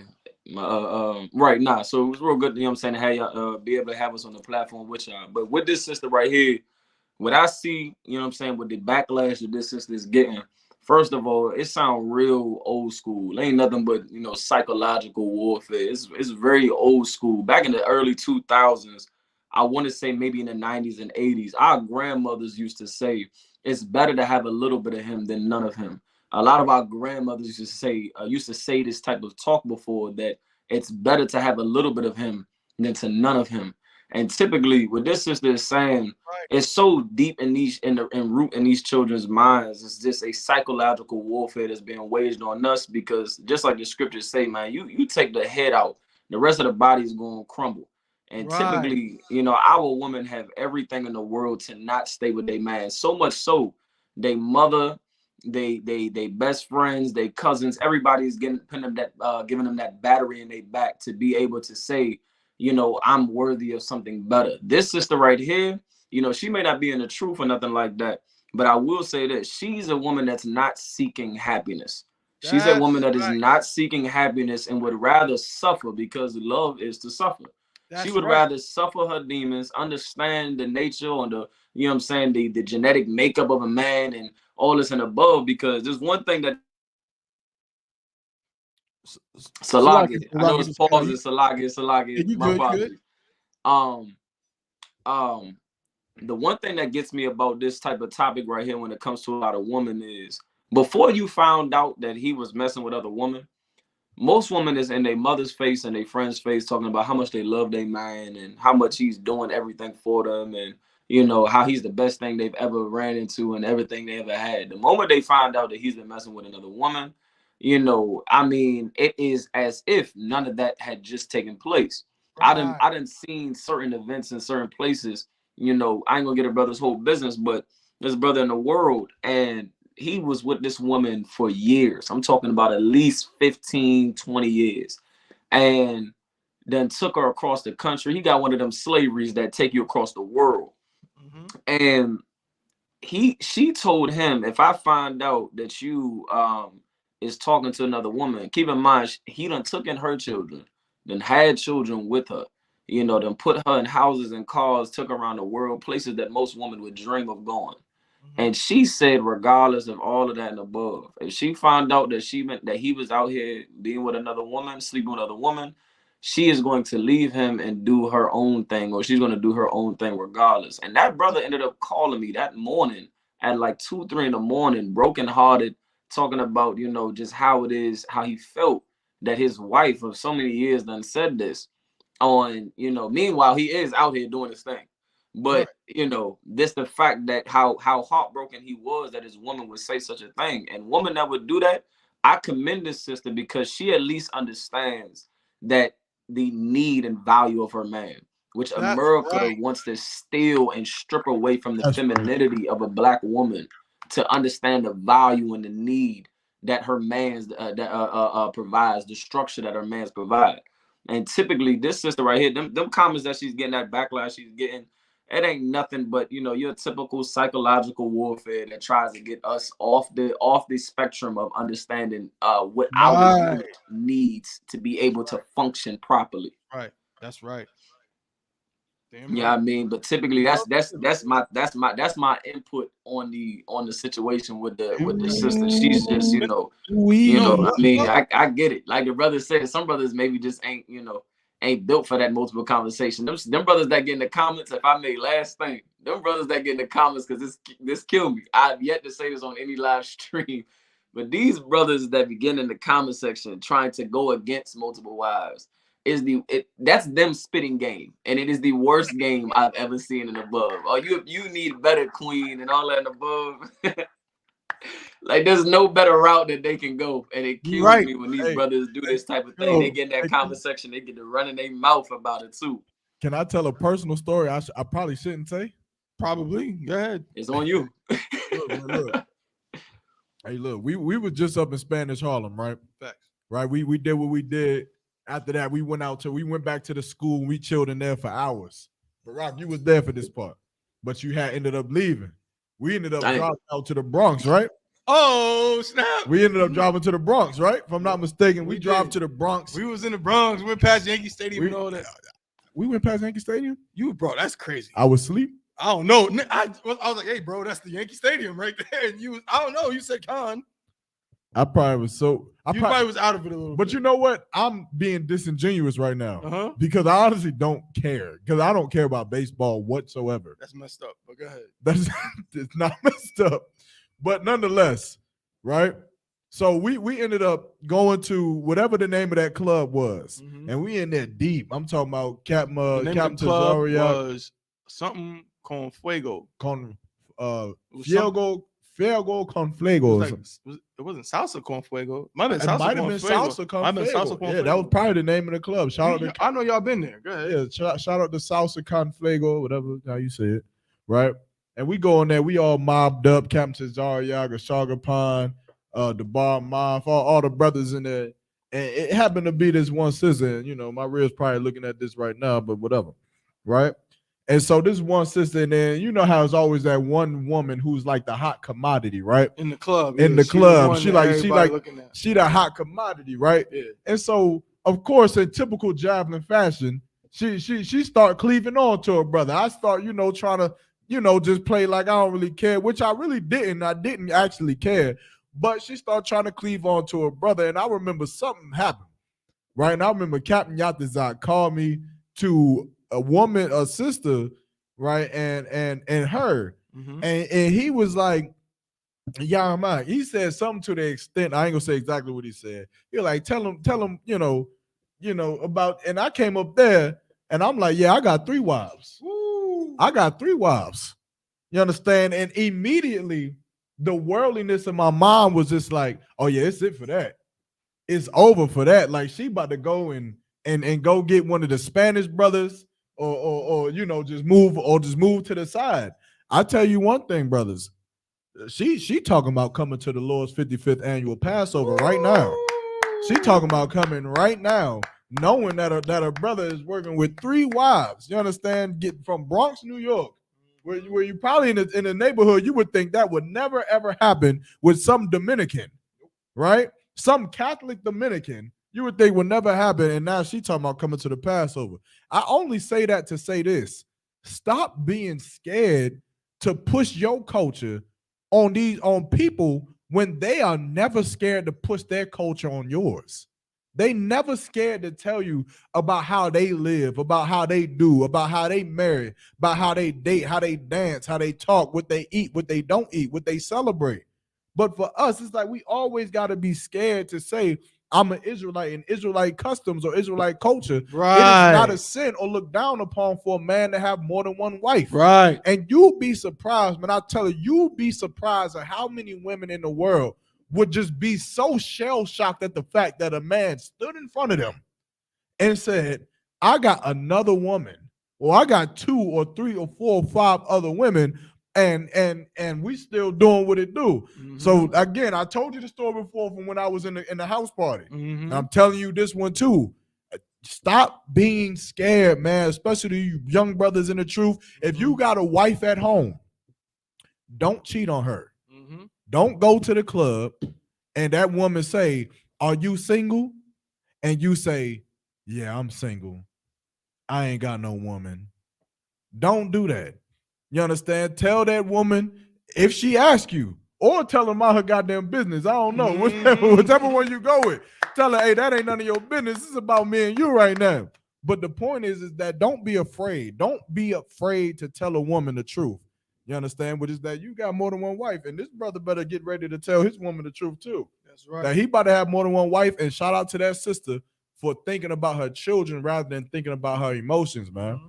Thinking about her family. But right. I ain't gonna harp on it too much. No, the water for that, brother. I low-key want to do a special segment since we here right now. I'm down. But let me do my joint. Go ahead. You want to end off on your segment? No, not end. Shit, we got like what? Yeah, we got some time. That's cool. I just want to do a segment right now, like in the middle. Pause, and then. So can I say what I'm gonna say, and then you go next segment? The segment you talking about? You about to say on this topic? On this topic? Yeah. Okay, no sweat. No, con. I just want to say this real quick, because everybody's talking about these personal stories, and I think it's very suave for people to get insights into, you know what I'm saying, the things that brothers have been through or going through or what have you when it comes to, you know what I'm saying, being in this truth and so on. But for me, I was going to say just real quick, and I brought this up before. Before I go to that one, I want to say this, man. This sister right here, what she said to me was very heavy. It's almost, it would almost make me emotional if I didn't have a cold heart from being in the truth. You know what I'm saying? Damn, brother, we don't got cold heart. When I say a cold heart, I mean I love my people, but I'm saying I'm a soldier. We warm hearted. I'm a soldier, brother. I'm a soldier. You know what I mean? So I'm emotional, but I can't be too emotional. Now y'all be crying every night, man. I know, but he a trooper. He'll learn. Look, now that y'all be seeing them African videos, they be like, in the arms of the angel. This nigga. I'm like, nigga, what you crying for? Like, because they look like me. I'm like, because they black? Like, no, because they skinny. I said, no, Comedy Central. Let's get it. That's a skinny mode. You know what I'm saying? Most I thought that Axe was holding him. Shout out to Nadia, brother, man. But like I respect the sister saying what she said when it comes to about like her children, thinking about her children, because and you know this too, and Cap, I know you know this as well. The reality is that the world would not even survive without selflessness. That's true. The world would not survive without selflessness. That's true. And now our sisters go on social media. I see it all day. They go on Instagram, they go on Facebook, they go on Twitter, and so on, and talk about couldn't be me. Couldn't be me. Y'all built different. I gotta do this. I gotta be happy. I gotta be happy. I can't stay in a marriage if I'm not happy. Well, brother, you know this. I just had a son. My son Nazar is about a year and a half. Damn near. Almost gonna be in the summer. He'll be 2 years old. Most High in Christ. And guess what, Lord willing? And guess what? If I relied on me being happy, the nigga would have been dead a year ago. He'd been dead. Because guess what? In the middle of and the funny thing is that all them sisters can identify with what I'm saying with. I'm gonna ask you this. How happy were you the first time the nigga got up in the middle of the night at 1:46 a.m. and started crying hysterically. And you knew you had to wake up and figure it out. You don't know if he's thirsty. You don't know if he's hungry. You don't know what the hell it is going on. All you know is he's awake, and you got to figure out how to get him to stop, how to get him to go back to sleep, how to make him comfortable. Somehow, some way. I still go through this right now. Slave all day, then go to the school, then go home and sleep for 2.5 hours and wake up and my son is bugging out. Hey, I tell you, my son, before I left here, this morning, I wake up and my son is just in the bedroom because everybody and they sick, right? And I'm getting my stuff together before I leave, and all I hear is, and I'm just like, yo, what the hell? Like, and it's on and on and on. And I just look at my son. He can't see me, but he's tossing and turning in the bed. His face is a face of agony, and I couldn't help myself but to walk in there and rub his stomach, and the eyes that he gave me, where he looked at me and was just like, please help me. And then he put his arms out to me, and I'm just like, oh man. I'm like, oh man, that's a rough one. Like that hurts. Yeah, for sure. That hurts, man. And I ain't gonna say your point, but I'm just adding to the fact that being a parent comes with a lot of pain. Yes. It comes with a lot of suffering. Yes. It ain't all good. Yes. Right? And guess what? I don't want to feel that pain. Nope. It messed me up. And if I loved myself, I'd have been like, hell with that little nigga. I'm about to just go party and just go ahead. I ain't gonna say right your though. point. I ain't gonna say you're your right point. Because I'm just saying, like you said, being a parent, my son has had nothing major, Lord, Most High in Christ, little medical issues. And you know me, bro. I don't want to go nowhere ever. I really don't. You know what I'm saying? Except, when we was in New York, you know what I'm saying? Now I want to get that pizza and shit. Yeah, but nonetheless, usually I want to stay home. But sometimes your child, something's wrong. You say, you know what? We got to go to the hospital. We can't play with it. Let's go. He got a little fever. Monitor it. If it hits such and such, we're going to the hospital right now. Yeah. You know what I mean? You got to deal with it like that. And the only way to raise your children is to not be selfish. So why would your marriage be any different? If I could, please. Not bad. So because y'all remember this? We had tickets to go see Dave Chappelle at the PNC Arena. Tickets to go, and I'm talking about I'm dressed, shoes on, ready to roll, and I had to hit Mahayar and say, Salakia, we can't go. You know why? Because Thurao Pa saying that Power got a fever of 104.4. Had to take him to take him to the hospital. I was not able to go to the show. And I had to stand in that hospital knowing that we had these tickets to go see Dave Chappelle. Probably gonna get drunk. We're gonna have the time of our life. But you know what? I had to show up for my son. I had to be there for my son. That's right. And for her. And even though it hurt, and even though I really rather had just been at the PNC Arena with Dave Chappelle, I had to do it. That's and again, like you saying, it's like, why not do the same thing for your marriage? Right. You understand? Why not sacrifice that for the people that you love instead of for your own personal happiness? Right. Like who am I to need so much goddamn happy? How many happy days do I like? Your life is about happy day, happy day, and then another day. Like, how many days do you need to be happy? Right. Why can't you just be sad on the day? Yeah. Why can't you just be miserable and be sad and be angry and be doubtful and be pitiful and then maybe have another happy day one day? It's like, God dang, you got to be happy every single day of your life. It's terrible. No, and that's what it is. It's just terrible, and it doesn't build a nation. It doesn't build a nation, man. And what we're trying to do is build. Everybody want to complain about black people. We going through this. Oh my God. Why I gotta be so? It's like this because your goddamn dumbass wants to be happy all the effing time. Shout out to the Angry Black Man podcast. Damn, man. shout out to the Angry Because Black we ain't Man happy, podcast. man. We angry. Some days we angry. That's a crazy segue too, because you don't even realize that that's Captain Yagarwap's nephew. You don't even know that. Dave Chappelle? Angry Black Man? That's Captain Yagarwap. I mean, that's Captain Soccer War. Yeah. Yeah, that's Oh, Captain you're Your going. Girl Oh, Wife's so nephew. like I didn't hear you. Oh, come on. I didn't hear you. I heard you, but I didn't hear you. Yeah, that's Captain Your Girl Wife's a nephew Yeah. in the flesh. But it's real talk, you know what I'm saying? Salakia. Hey. But the last thing I'm gonna say too Mhm. on this topic, and we can move on to. I know you wanted to bring up a quick little point, A little segment. Uh-huh. Last thing I'm gonna say. Everybody talking about the kids will be all right. No, the F they weren't. No. Nigga, my parents cannot stand each other. And it hurts me every day. And I'm in my mid-30s. I'm in the world. I'm 34 years old. And at one point, damn near every day, I think about, why do the people that made me hate each other? How do I reconcile that? What does that say about me? Bro, you know, if the people that you got together and created me, but y'all hate each other, damn, then what am I? That's you know. Am I a yeah? I was say I appreciate your authenticity, man. What? I appreciate your honesty. Come. That's you want some javelin body butter? You know what, brother? That's probably just what I need. $20. I ain't got it.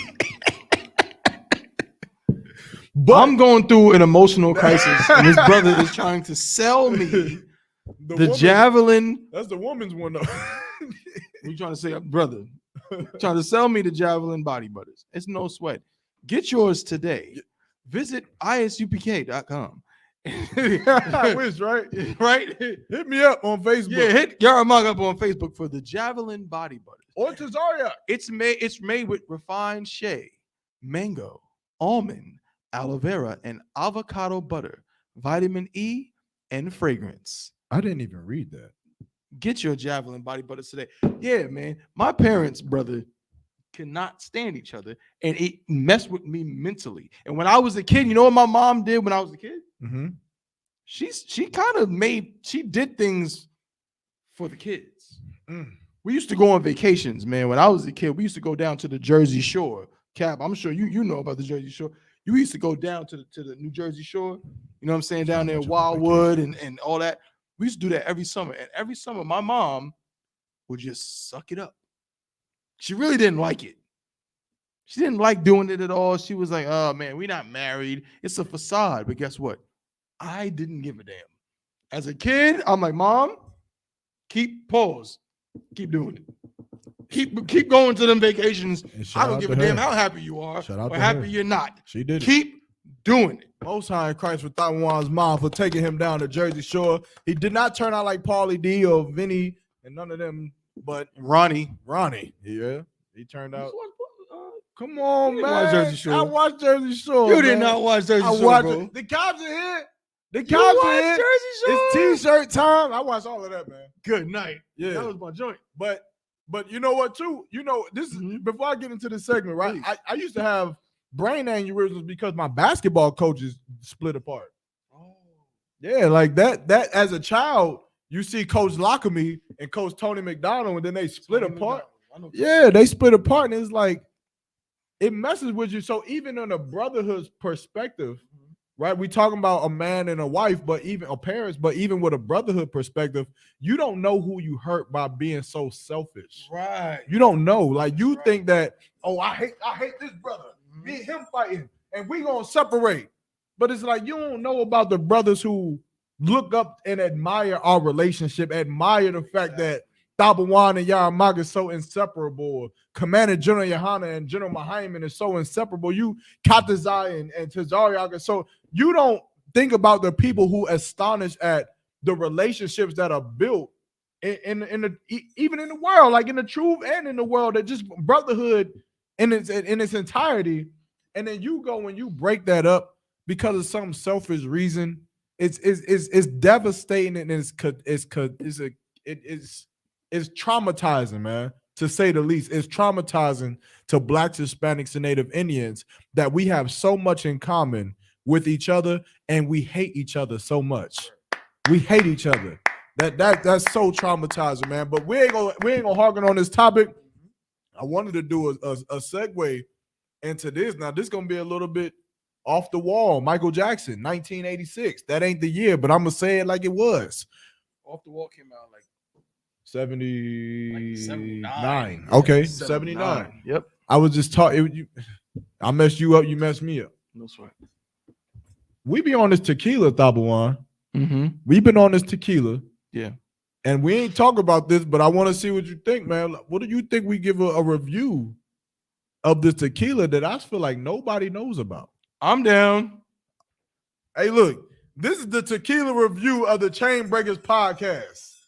Cap your guard up, all the other listeners, all the viewers. We gonna start trying these tequilas that no one ever knows about, and we gonna tell you what it is on a scale of 1 to 10. That's right. 0 being the least, 10 being the greatest. Right. And guess what? Y'all better make sure y'all take y'all notes because y'all know y'all be going out on Friday night and Saturday night, and y'all be trying to figure out what bottle are we gonna get. And not only that, when you at the bar, you don't even know what to order. You don't even know what You to order all at you the know bar. is Patron, Casamigos, Don Julio. You just, and then other than that is 1800 maybe. 1800 maybe, and then other than that is just cheap tequila, whatever it is. Yeah, right. We about to give you the keys to the tequila city. That's right. You understand? So I think we got 2 of them. We got 3 of them technically, but I ain't trying the third one because it's white. I don't drink Blanco. Right? So if anybody knows anything about tequila, you got Blanco, Reposado, and then Añejo. Right? Añejo being the darkest one, Reposado being kind of mid-dark, and then am I saying that right? I think Reposado might be the darkest. I don't know. I'm gonna check your word for it because I don't know. What is this one? This is Añejo. I feel like that's the darkest one. I feel like Reposado. You sure?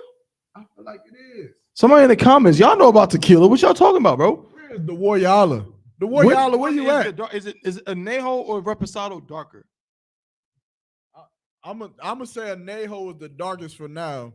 It might be Reposado though, but you get the point. God. Blanco is white, and that's off limits for Yahanna. I can't do it. Right. Right. So yeah, it's unlawful. It's interracial marriage right there. So just to show a little history, when it came to the tequila, we started off with the Jose Cuervo, right? And don't laugh. A lot of y'all did too. A lot of y'all start off with that. Y'all better chill. Really, we started off with the Bacardi. Hey, So don't tell him.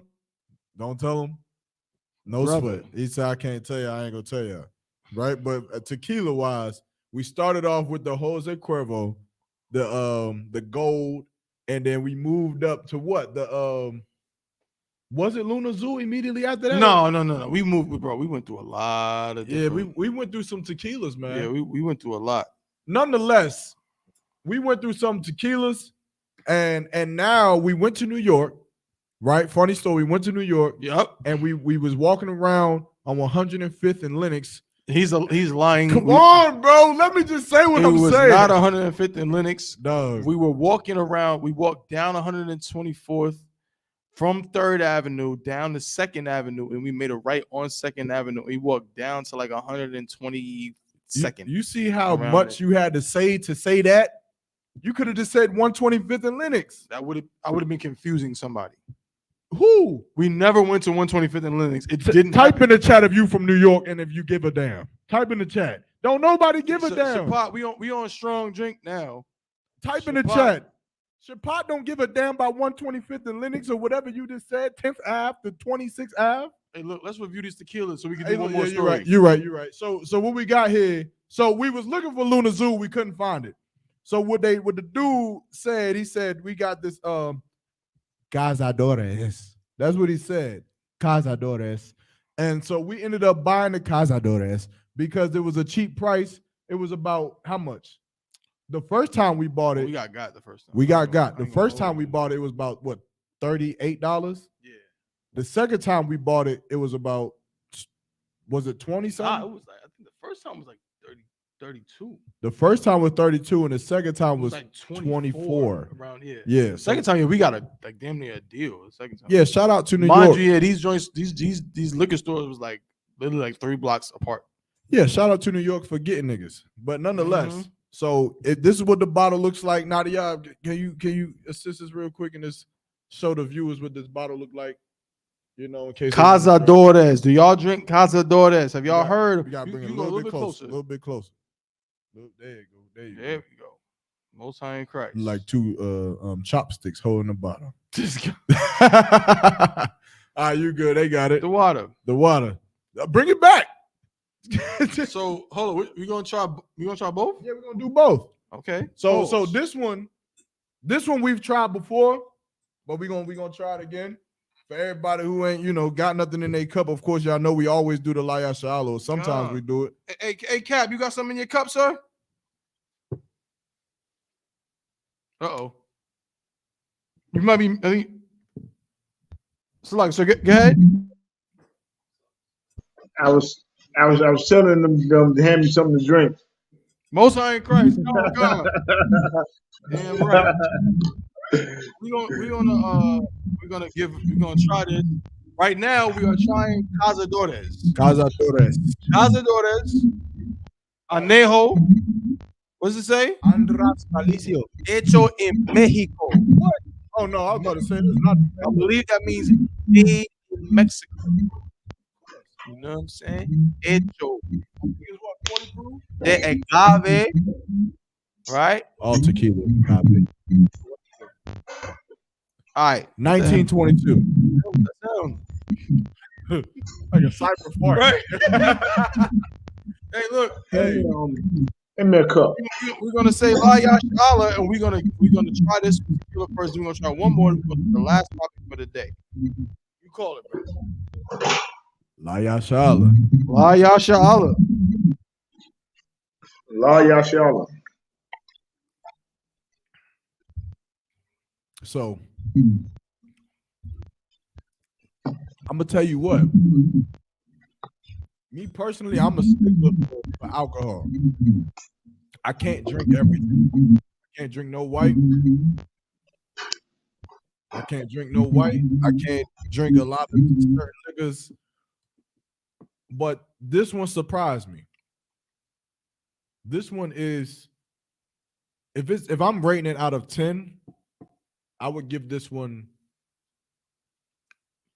a 7.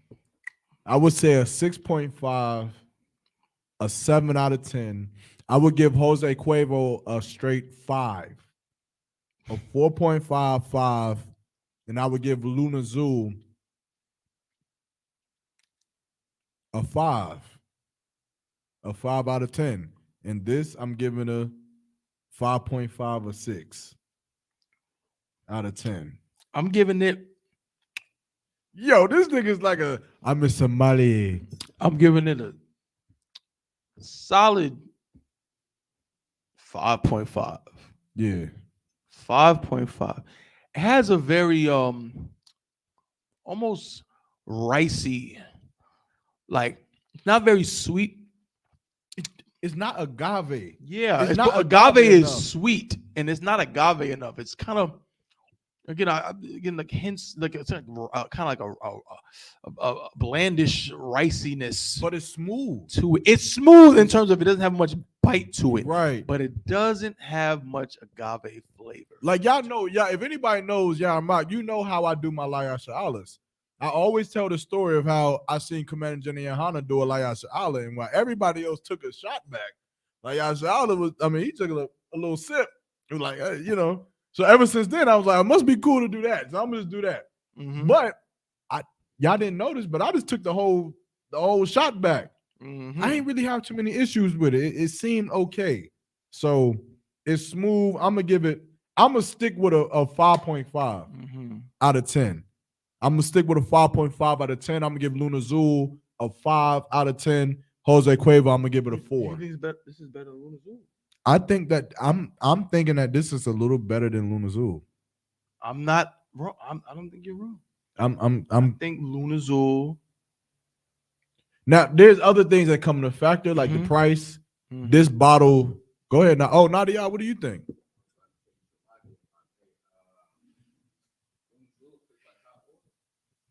Damn. I don't think you're wrong. Luna Zul is a little. Now this one right here, I'm scared of. Now this one right here. Hold on, show them this Nadia Baba Kusha. I'm scared of this one. I took the top off also. I took the top off, and the top looked like hot sauce. No, the top looked like a sombrero. It looked like hot sauce.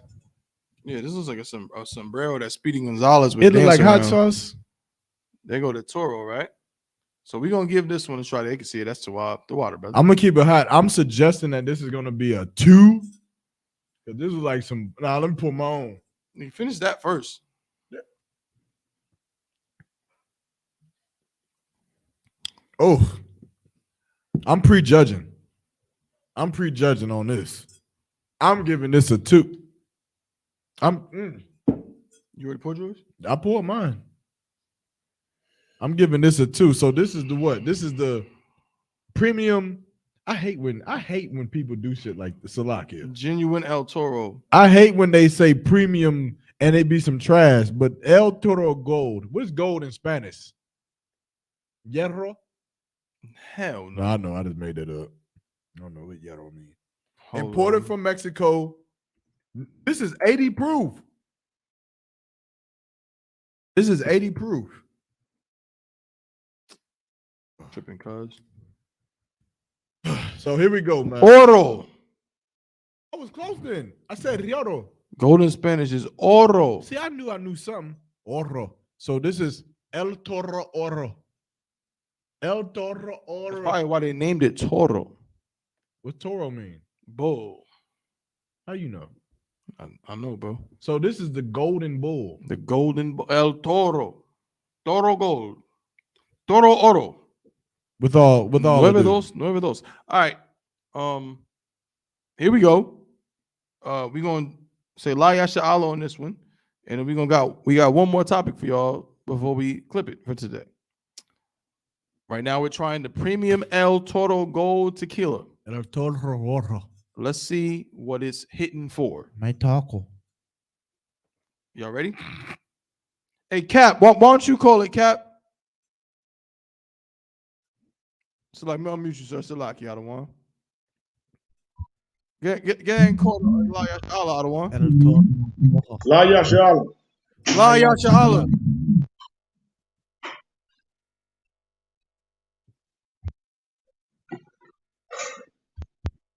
Oh my God.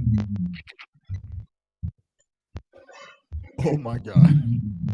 I just almost threw up my podcast. How you say disgusting in Spanish? Disgustingish. Look. Delicioso. To each their own. Pour this back. I'm just tell you right now. This is not it. Nah. This ain't it. Like, if this bottle costs is that 750 milliliters? Con. If this bottle costs anything more than $13, I'll go lower than that. If it costs $8, I mean, it is $750. It gotta cost something, So, yeah, right? So if it 13. If you pay more than $13 for this, how much is a 750 bottle of Cuervo? It's 20. about 21, 22, something like that. So yeah, if I'll give you 16. If this is more than $16, you're getting robbed. Yeah. How about this? Don't buy this. Yeah, don't buy El Toro Rojo. Don't buy El Toro Oro. El Toro Oro. Don't do it. That ain't it. Mm-mm. All right, it's time to try the Cuervo. Hell no, I ain't drinking that. I ain't drinking no white, man. Yeah. I can't do it.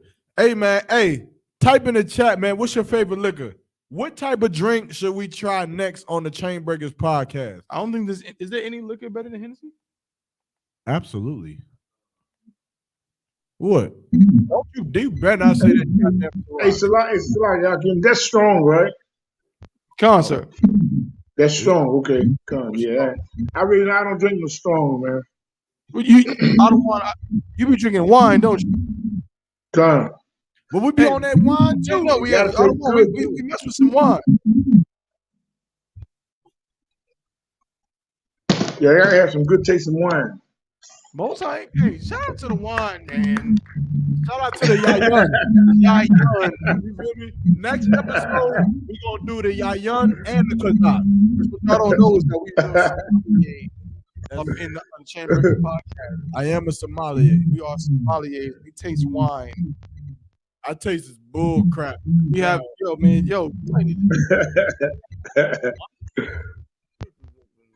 We should do it. Don't be afraid. Remember of our culture. Right. So you guys say it out loud. We need some sisters. We need some sisters on the podcast. We're gonna try some wines. Yeah. For today's episode, we got today's episode is brought to you by. I was about to say they're gonna have to pay us some money. Yeah, I ain't y'all know free promo, but we kind of still give you free promo. If they pay us, it's going to a 7.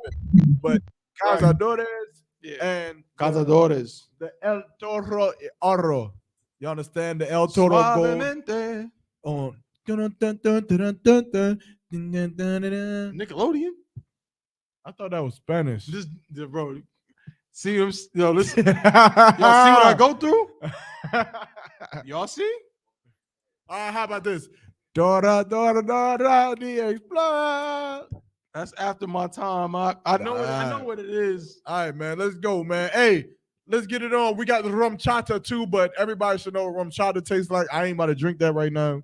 But type in the chat what your favorite drink is. It could be tequila, it could be whiskey, it could be bourbon, it could be whatever it is. It could be Yahanna, it could be the wine, any Kazakh. But other than that, who said that?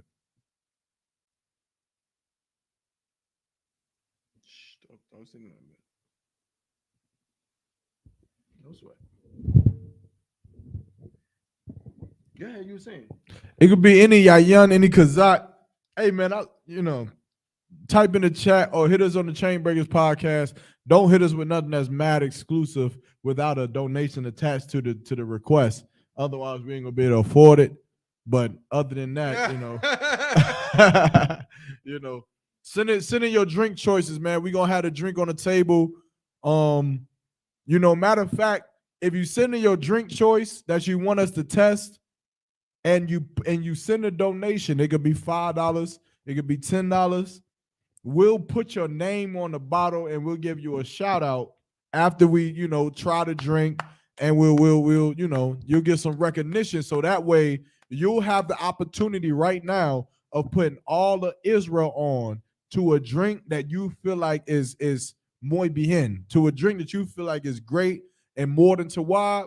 You send in your request, you'll say, bueno. You'll say, hey, y'all need to try Hennessy Black. Here's $5 towards the bottle.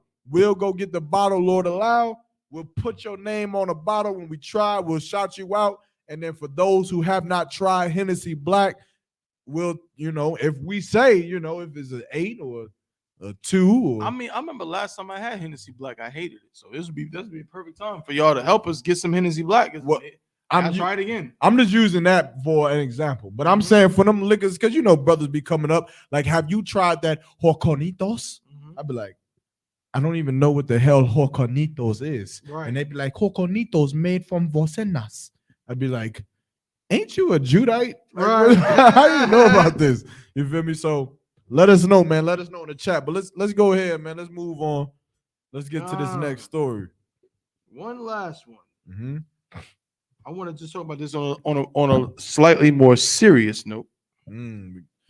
Let's get serious. Let's get serious. This is out of you don't know what that is, Top One, brother. You don't know what that is, bro. I don't. Yo, you don't. Hey, Salaki, that's an old ass song, man. Come on now. That's old. I don't know. It ain't even all that old. It's Jermaine Jackson. Are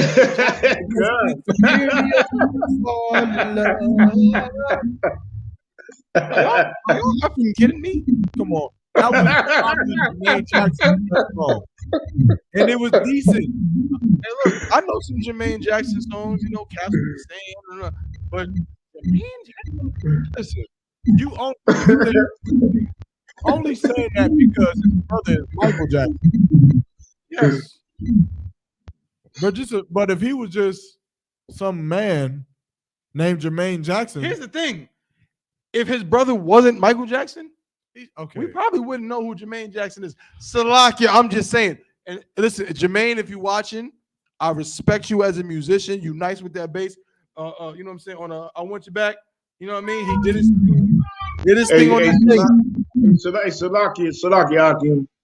I gotta say a word for Tito, man, because everybody been cut all through the years. People cut Tito jokes, you know. Tito was the third most. He was the third best Jackson of them all. No, absolutely. Tito behind Michael and Janet. It was Tito. Wait a minute. Tito played the guitar. Tito made beats, man. Yeah, but Jermaine played that bass. Hey, Tito said Tito had that ding. But so did Prince. Hey man, you can't take that away from Tito. Hey, look, Tito was a guitar player. So Tito was on his job. But when you listen to I Want You Back by the Jackson 5. Yeah. The most memorable part. People cut Tito jokes and Tito was doing his thing. Yeah. See, Jermaine tried to sing, you know. No, actually, Jackie was the worst singer. Jackie sang one time, and Michael was like, Jackie, cut that shit out. Michael's like, Jackie? Jackie was like, you don't sing.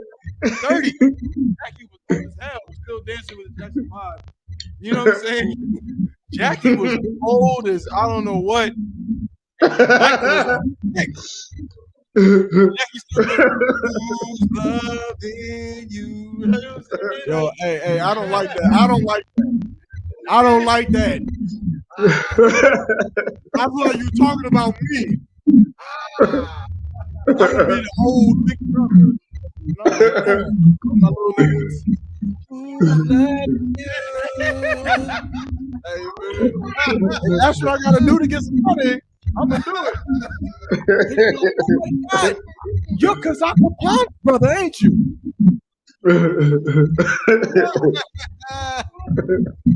And you, Bob. Shout out to Jackson 5. Yeah, man. Shout out to Michael Jackson for being the greatest entertainer that ever lived. No, we can talk about it right now. Here and right now. Yo, name one person. What Kevin Gates say? Ew. He said, kill him now. Nah. Right now. I know you're not about to bring up Kevin Gates. I'm just saying that. Funny when you talk about killing kids. Name one person. Name one person to even compare. What? There's a lot of people that can compare to Michael Jackson. Hell no. Hell to who? He gonna say Taylor Swift. Watch. Who? I don't listen to no damn Taylor Swift. Nobody do. Prince. You a goddamn lie. Y'all kidding me? Look, when James Brown had one of his last performances, right? James Brown called Michael Jackson from the crowd and told him that he had to come out and do a performance. So Michael Jackson came on stage and did a performance, right? Rocked the crowd, shut the crowd down. And Michael Jackson knew that Prince was in the crowd too. So he said, Prince, you got to come on stage, Prince. You got to say something. Prince came on stage and embarrassed himself because he was high off drugs and he fell down from grabbing onto a prop and fell into the crowd. Later that night, when everybody left, Prince tried to run over Michael Jackson with his car. You know why? Because Prince was not on Jackson's level. Y'all hear this craziness? Bro. Not at all, bro. Prince knew he could not top Michael Jackson. Pause. And Michael Jackson went on the quote when he was asked about the beef about Prince. He said, I don't know what the beef is, but he has to be careful before he gets himself hurt. Michael Jackson was a gangster. He said he will get himself hurt. He said that Prince was the type of person that'd kill himself, and it's never been a competition. Michael Jackson killed Prince, bro. He killed Prince. Michael Jackson is also the one who performed a song called Bad, where the first lyric of that song is "Your butt is mine." Come on, bro. That is the first lyric of the song. That's Your a reach. butt is mine. We got brothers talking. And Prince said he was supposed to be in the video. If you watch the video for Bad, it was Michael Jackson versus Wesley Snipes. That's a reach. Prince was supposed to be the Wesley Snipes character. That's a reach. He said he turned it down because who's saying that to who? That's a reach. Saying that's a reach. Michael Jackson did make the song on Cool Criminal, didn't he? Wasn't it something like a Smooth Criminal? Sir. But that's a reach. That's a reach. You got brothers talking about balls and nut tracks all day today. What you gonna say that because Michael Jackson said your butt is mine? That's a crazy lyric. Michael, Notorious B.I.G. came out later and said, "I'll suck your daddy." B. That's not a crazy lyric. A crazy lyric, bro. But did people look at Notorious as if he was gay? I don't know. He said a lot of weird stuff. Did people look at him during that time as if he was LGBTQ? When he said that, I was like, "Fuck." Did people look at him, knowing the history, as if he was LGBTQ? Yes or no? I would say no. Okay. So we talking about something that was before that. Before that. It was like 1980. And this man, all he said was, your butt is mine. 88. Come on, bro. How many people say, I'm going to get your butt?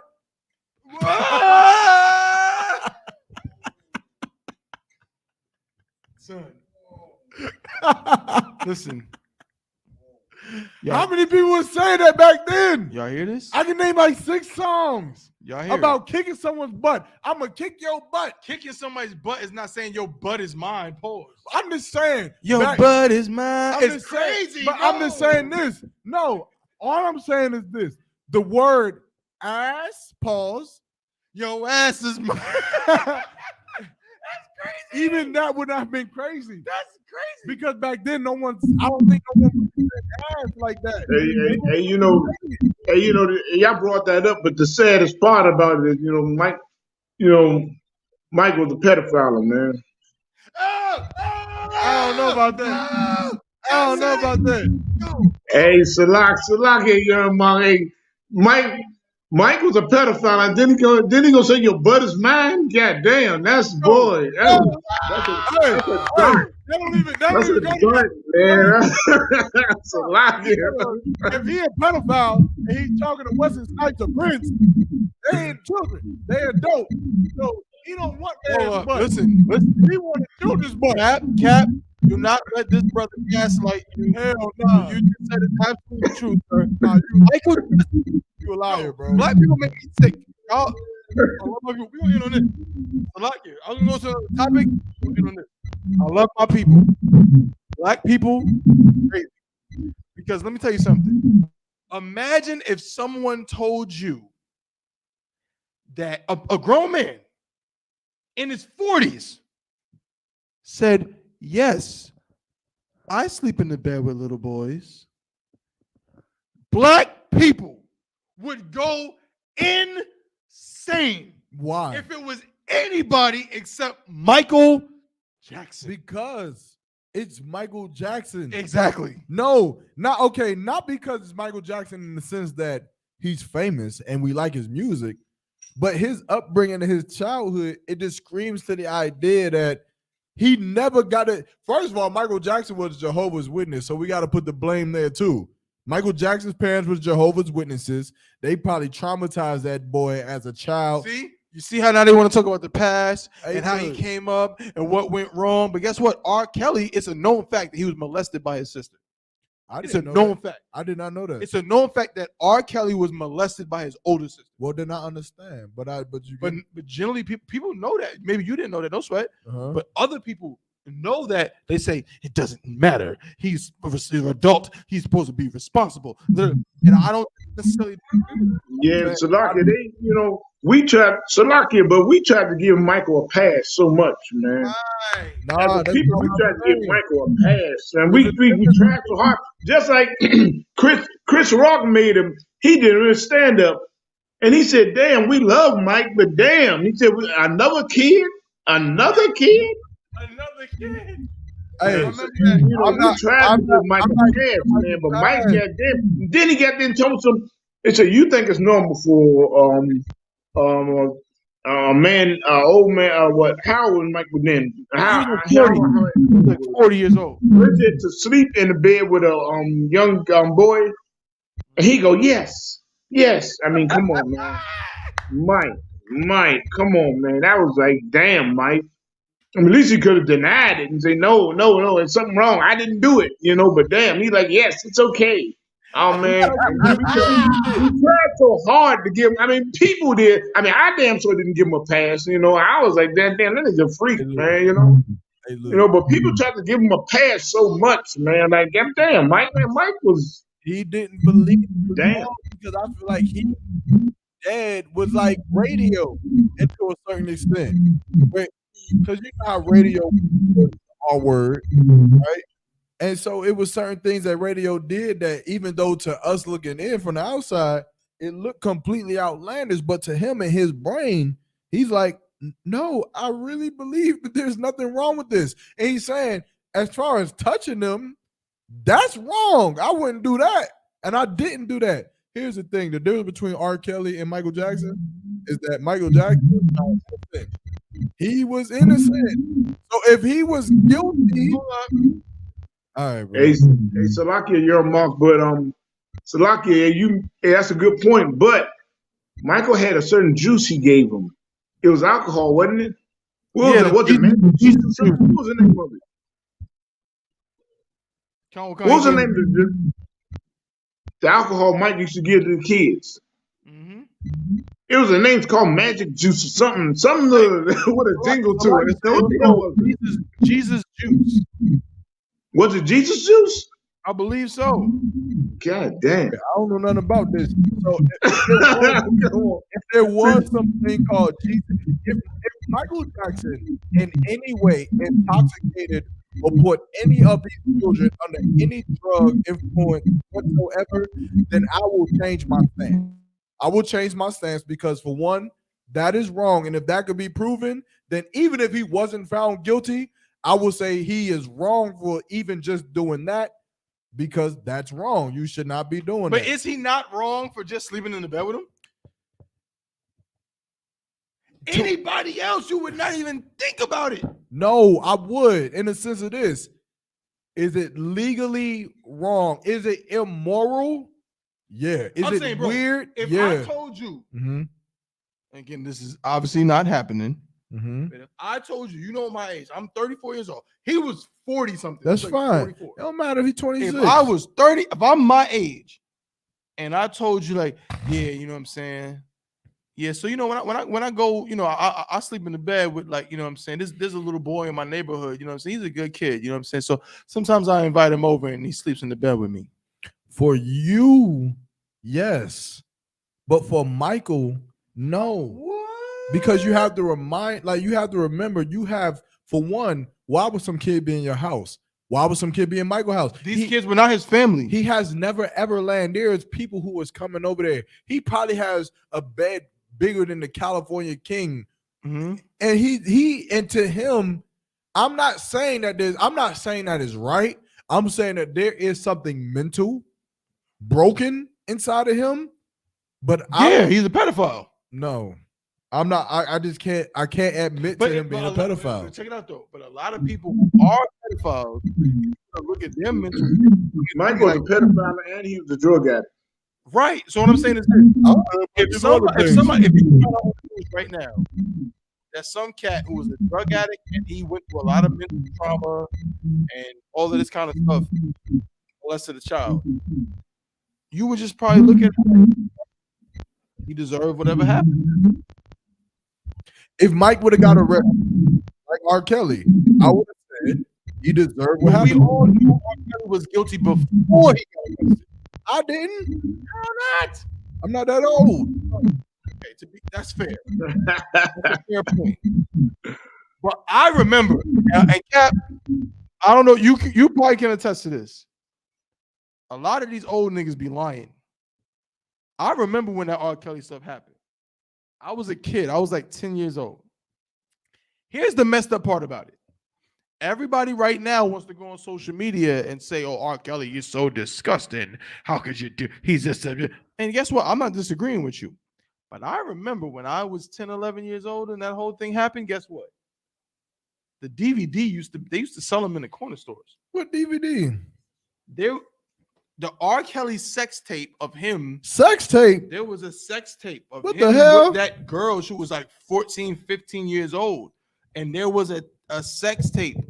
And they used to sell the tape in the store. I used to walk into the corner store when I was 11 years old, and the tape would be in the goddamn glass. Hey, Salaki, the peeing episode too, when he peed on the chick. John. I never seen Yeah, all He that. peed on a 15-year-old girl, and they used to sell the DVD. I remember the Boondock episode, and I knew that it was probably real that it happened. I didn't know that there was video evidence of these things. So my thing is, how the hell did it continue to? How in the hell? How the hell did that? How did he not get arrested? You know what happened was the girl in that case. She decided she didn't show up to court, if I'm not mistaken. So they couldn't. Hey, Chappelle, you a wild nigga, bro. Bro, I was about to say that. Hey, nigga's crazy. Like, but you know what? Everybody saw the tape. Everybody's seen it. Cap, you brought up Chris Rock. Chris Rock admitted that he saw the tape. Now, technically, this is child pornography. Technically. Everybody, again, I'm immune because I was a kid myself. I was younger than her. So I'm in my mind, she might as well have been 30 because I was 10. So 16, what the hell does that mean to me? She was 14. To me, a 14-year-old was old because I was like 10. So a 14-year-old was like, whatever. Yeah, right. I didn't care. All right. But I'm saying I ain't got nothing to do with none of that. R. Kelly It's a said. bunch of old niggas got it. Hey, Salaki, thought one. Hey, you know who didn't see the tape though? Me? I didn't see the tape. Most high and cracks. I never seen the tape. I never seen no tape. I ain't seen the tape at all. I ain't see it either. But a lot of brothers, if they being honest, again, going back to the honesty, back in them days, between like 2001, 2002, nigga, you can go into the barbershop. Niggas would be watching the tape on the barbershop, in the barbershop, bro. That's weird. Bro, remember in Paid in Full? That was, yeah, I remember when he showed the tape. Remember in Paid in Full? Yeah, when all that's weird. And he when was showing Rico, the tape of him front and back. Yeah. hitting the old girl. Yeah, that was weird. I hear it is. That's cringy. But that's the kind of thing niggas used to do. They would videotape themselves hitting the chick or whatever, and they would play that joint. Why do y'all do that? It was the hood, so dudes didn't care. But what does the hood got to do with that? And dudes in the hood they don't have the same sense of morality. They have a weird, I don't even know how to put it. Like, but you know that there's some nigga watching that's like, yeah, I want that next. Like, I'm gonna hit her next. Like, why would you do that to yourself? No, nigga don't give a damn. Yo, it's like we roaches. Right. Damn, the white man was right. We listen. He's the devil. But when you put us in the hood, bro, bro, I ain't listen on this topic. We gonna end it. I know, Cap. I know you gotta go. We gonna end it. But I know girls, and this is from when I was a kid. I know girls who, when we was about at the time I was about probably 15, 16. Okay. And I knew this girl. She was from Hollis, Queens. I'm from Queens, but she was from Hollis. I'm not from Hollis, but she was from Hollis. So she wasn't from Queens. Oh, she is from Queens. But Hollis is in Queens. Like Run DMC, LL Cool J. I'm from Corona, Forest Hills area. But I had ended up. You know that makes no sense, right? It makes mad sense. It doesn't. It makes perfect sense. So you from Queens, Hollis, Manhattan, New York? No, I'm from Forest Hills, Queens, New York. That what? Forest Hills is the neighborhood. Queens is the borough. Go ahead. New York is the city. Just go ahead with your stupidity, but you don't This understand girl, Michael Jackson. She was from Hollis, Queens. Because I was dealing with a girl. Why you can't just say she was from Queens, bro? Because I'm trying to differentiate. I'm trying to explain to you that she wasn't from my neighborhood. Are the people different? She's not from my neighborhood. But are the people different? What do you mean are the people different? Meaning if you from Hollis, Queens, and if you from wherever you just said, Queens, yeah, are the people different? They different because they're not from my neighborhood. How does that make sense? No different than if you from Cornwallis versus somebody from Bragtown. Like you'll be from the same city, but I'm from over here. You from over here. But y'all are talking about the same.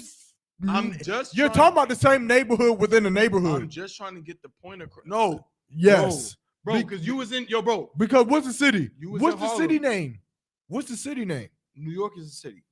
So how do you have a city? Okay, so what's the neighborhood you talking about in New York? Hollis. So why are you saying Queens? Because Hollis is in Queens. And what is Queens considered? A borough. What in the hell? Ladies and gentlemen, bear with this brother. Oh my God. Give him a chance. He just hung out in New York basically for the first time in his life. Y'all did have that Canada grape ginger ale. Hey, you see how that was great. We were in Harlem at one moment. We got in the car and we drove to the Bronx. I was asleep, so I don't know what happened. And I don't care where I was at. As far as I'm concerned, if someone would have called me and said, hey, where you at? I would have said, I'm in New York right now. Because you're not from New York. But if you're in the city, remember, I'm all my life, I didn't know nobody from nowhere else. So all my life I'm in New York. I can't use that to describe. If I meet a girl who's also from Queens, say, where you from? I can't say I'm from Queens because you're like, what part? I'm from Queens too. Like, help me understand where you from. Why you need to know that? Because guess what? There's different high schools in different areas. But why you can't just say she might go to August Martin? If I meet a girl right now, if I meet a girl and I ask her where you from, she say I'm from North Carolina. I'll say what city? She say I'm from Durham. And I'll be like, oh man, what high school did you go to? I don't gotta say what part of Durham are you from. I just say what high school. You know why? To. Why? Because she probably got driven to high school every goddamn morning by her dad. What does and that's the difference. Oh my God. I didn't get driven. Listen, you know why? Because a girl from Hollis, she may not even know that Forest Hills High School even Nobody exists. knows what Hollis is. People do know what Hollis is. No, we don't. We know what Queens is. Captain Yagarwap knows. You know what? Y'all are self-centered as hell. Y'all are self-centered. Y'all live in a life that only y'all love because you created it. Didn't Run DMC make a Christmas song saying Christmas in Hollis? Because you speak fast. And because you got bodega. Got cheese. Go ahead, Cap. Hey, Thobby, didn't Run DMC make that song Christmas in Hollis? They did. See? It's a dumbass song. Christmas a sin or not? That was a dumbass song. I'm just saying. Long story short, I knew a girl. Crazy girl. She was crazy. Crazy. Yeah, exactly. But I wasn't dealing with her. I was dealing with her friend. Because you crazy. And this girl was from Hollis, Queens. From Canarsie and shit. And guess what?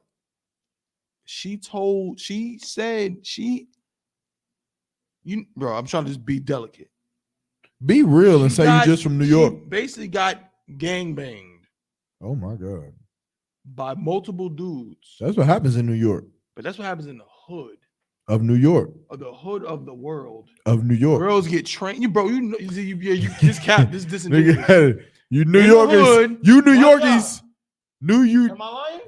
Look at him. He ain't gonna tell you the truth. In the hood, do girls not get young girls get trains ran on them? Look at his headpiece. It's upside down. He trying to fix it. Look. No, hell no, Salaki. No. Let's hear it. No. Salaki. No batteries. I can't even pull rank. Cap, pull rank. We gonna hear this. Cap, pull rank. No, we don't want to hear no full personal story about no gangman. Cap, Salaki, trooper. We don't see a little girl getting a train ran on. What is that? You said what? You saying? I didn't hear. Hey, well, you got to come stand in front of the camera then. That's what. So everybody see. So all the old women can say you so nasty. like they used to say in New York, in Queens, Hollis, Bridge Park off Atlantic Ave, 25th and 39th. Like, well, originally I'm from Richmond, Virginia. Pretty sure y'all don't know that, but like 8th grade, sitting in class, I'm just listening. That's just what I do. No, it was not 4 years ago. But this girl, she was like, of course, she was a young girl, but it's the fact that unfortunately she was in a situation to where she had more than 2 or 3 guys that was in the same room with her while she was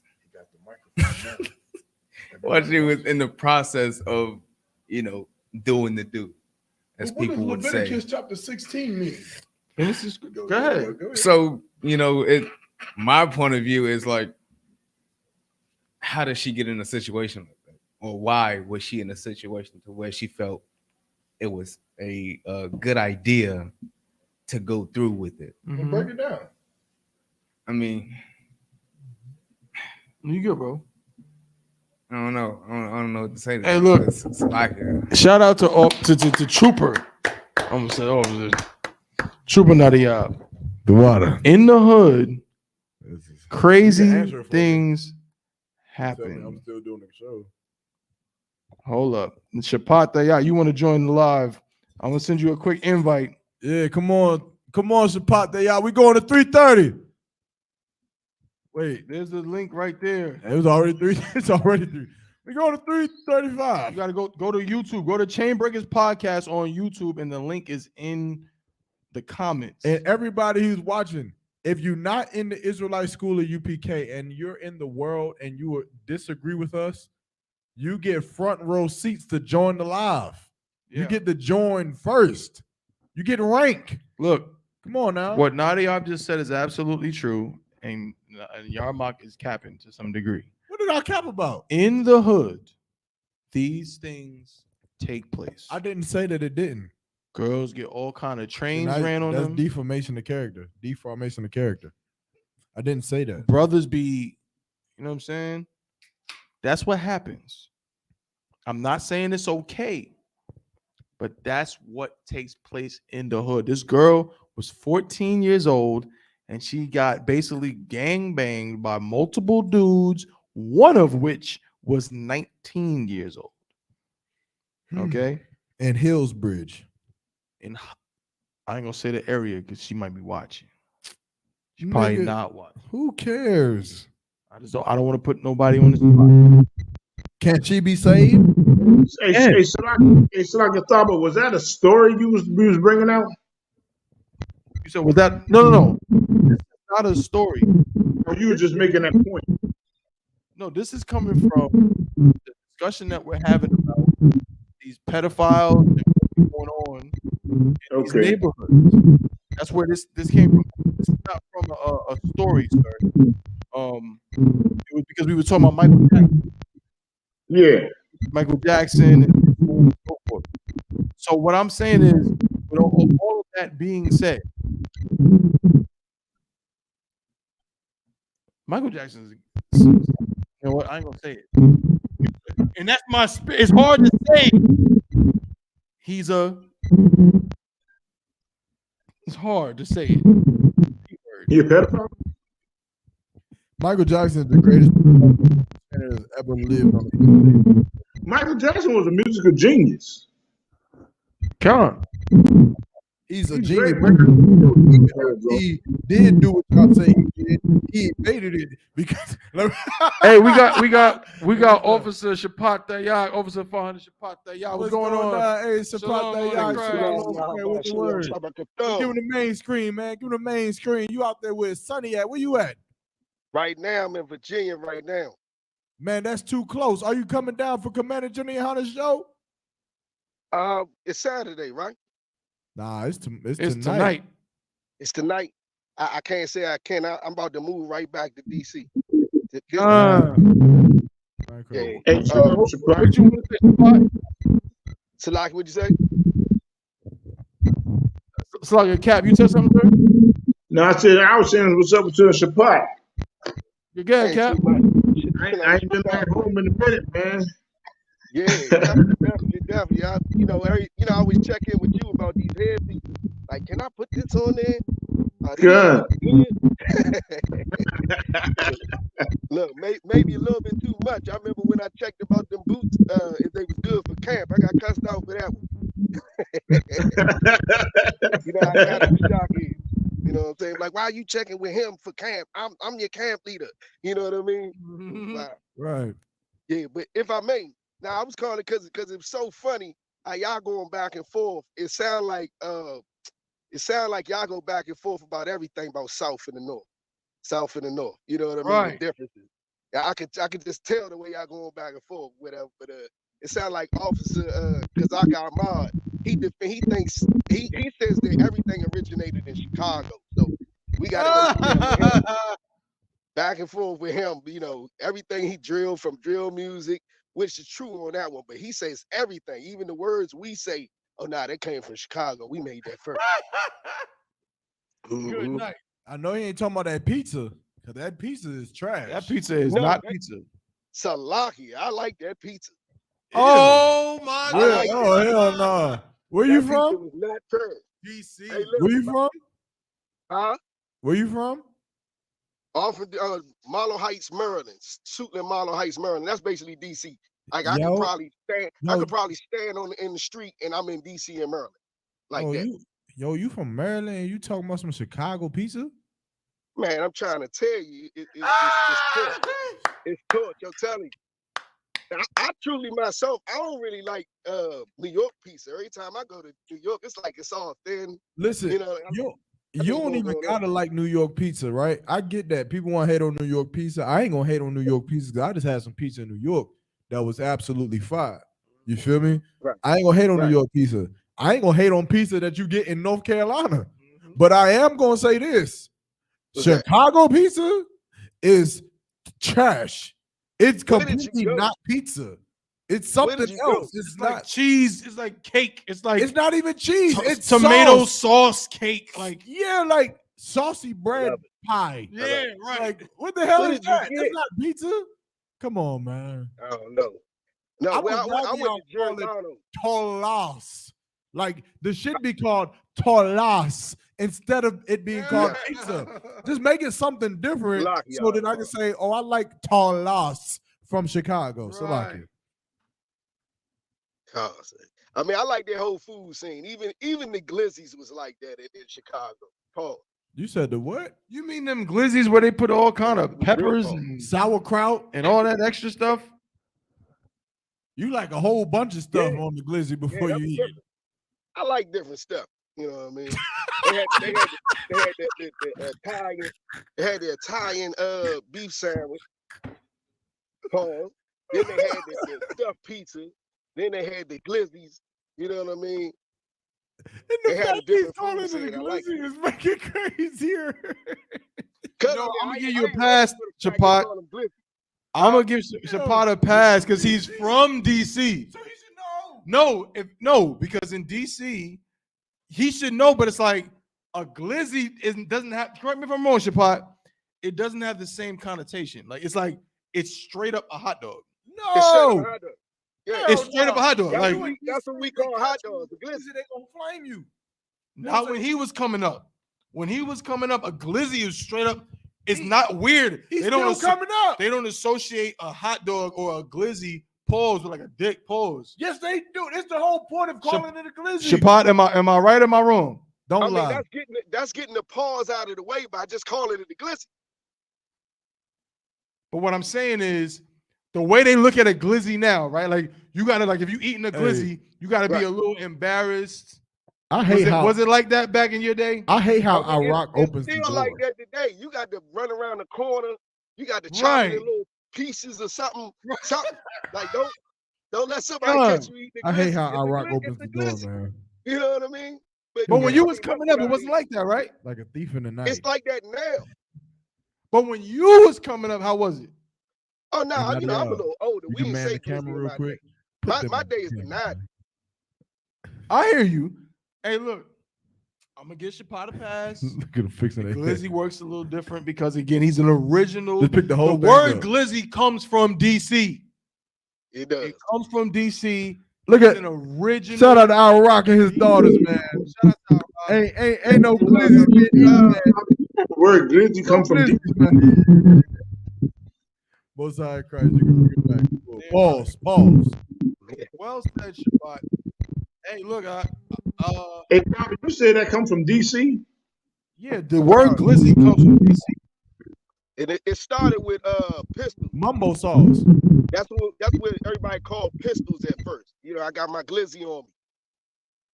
Right, yeah, gun. I remember Glizzy was guns. I remember that. And wait. And so why are they saying that for gun? Because a Glizzy and a gun is close to where? A Glock. No, that's not why they say that. Glock. No, Like when you they say I'm guns have no, always- let me, nigga, I'm a hood nigga. I come from the streets. I know why they say this shit. Salakia, when they say I got the Glizzy on me, it's because they pulling out what? There's always been an association. Putting out the Glock. And the pulling out a Glock in the Glizzy is a reference to what? I never heard that part. But it's the same way you would say Officer Shapeezy. You know what I'm saying? You refer to your Glock as a Glizzy. It's why? Because your Glock is close to your ride.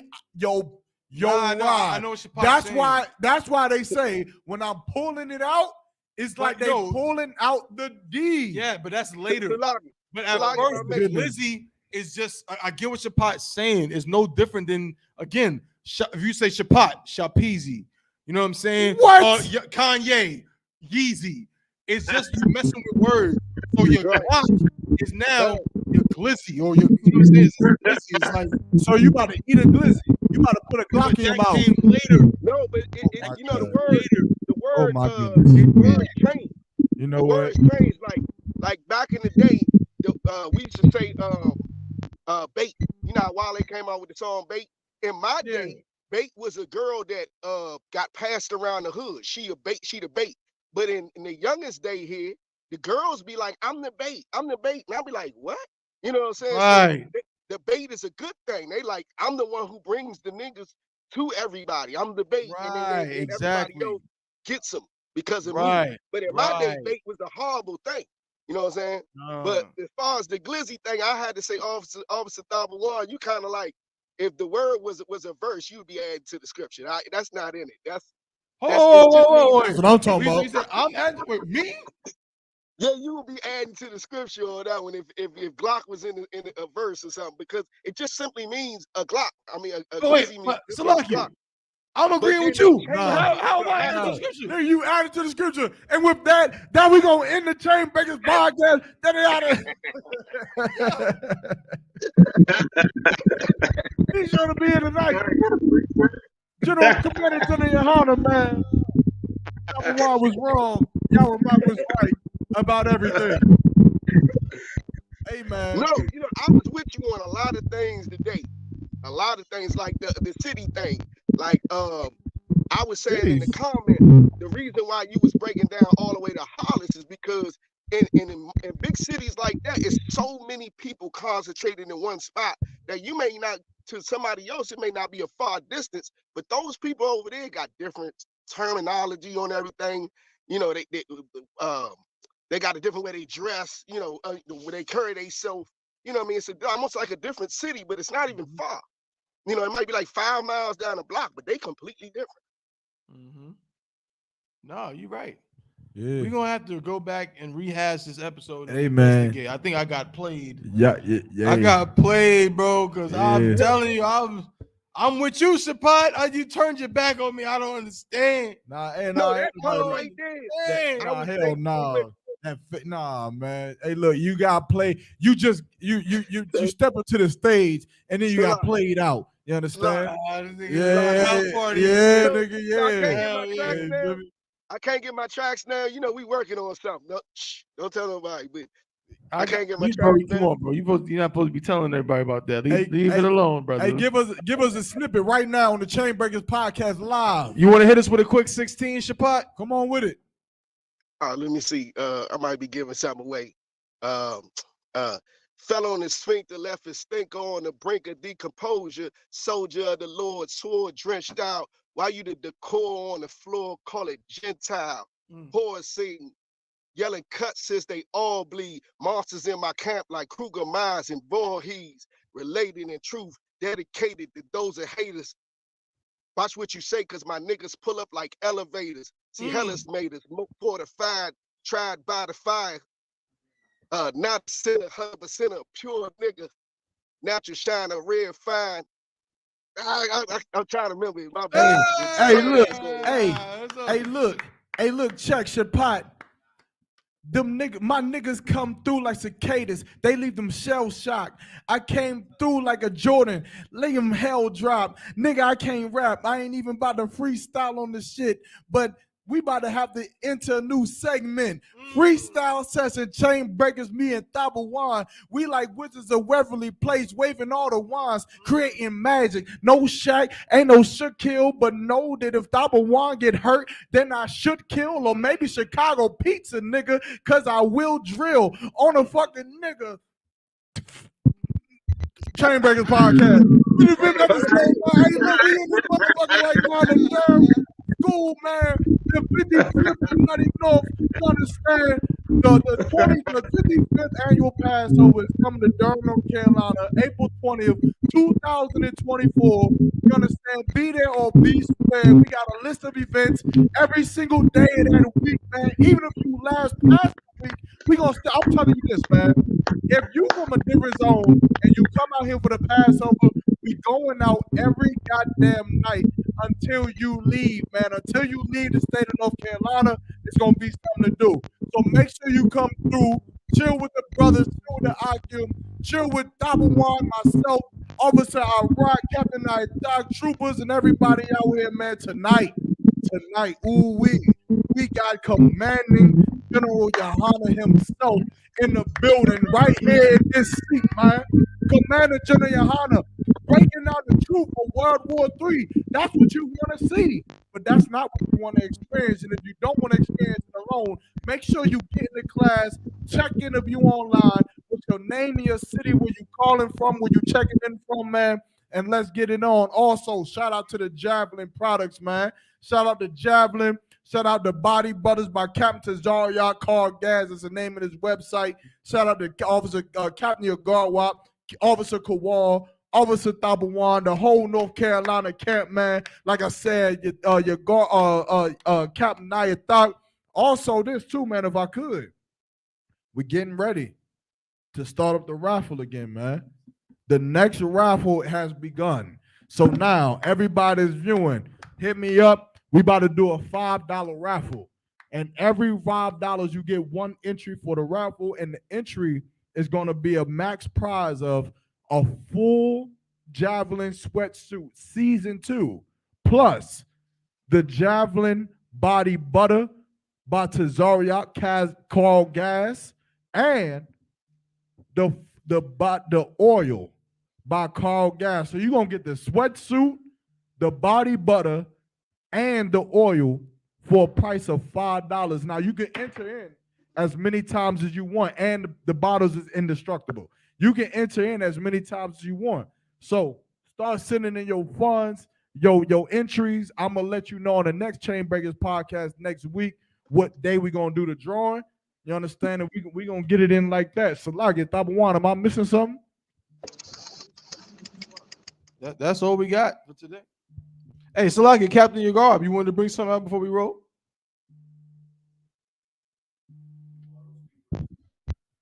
Now, Lana, y'all go ahead and cut it.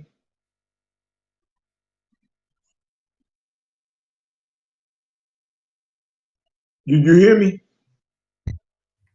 Con, you swab on the one? No, I'm good. I'm on to walk. And Christ. And if you not allowed, if you did some craziness, if you did some crazy, you know, this is a public service announcement, man. If you did some craziness to get yourself kicked out of the school, make sure that you do yourself a favor and us a favor. Do not show up to the general's class tonight.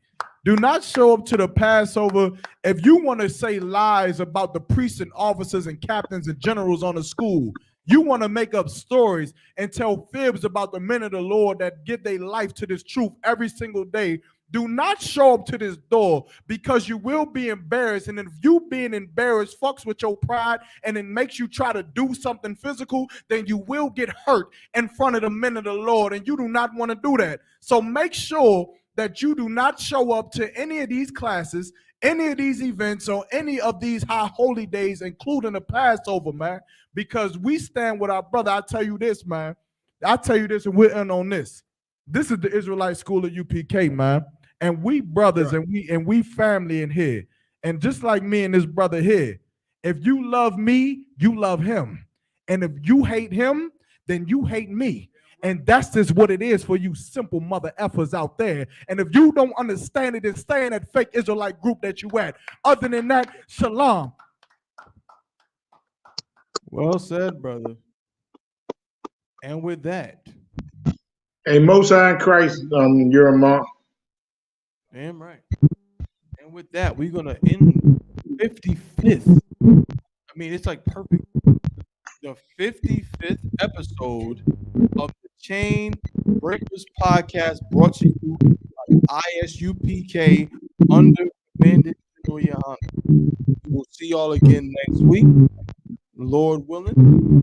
Double nickel, you know what I'm saying? Again, make sure if you cannot be here, tune in to Commanding General Yahanna's class tonight. Tell your friends, tell all your peoples. You know what I'm saying? The general is teaching class tonight. Tonight is not Lashawan Kodash. Tonight is the general's class, okay, on World War III.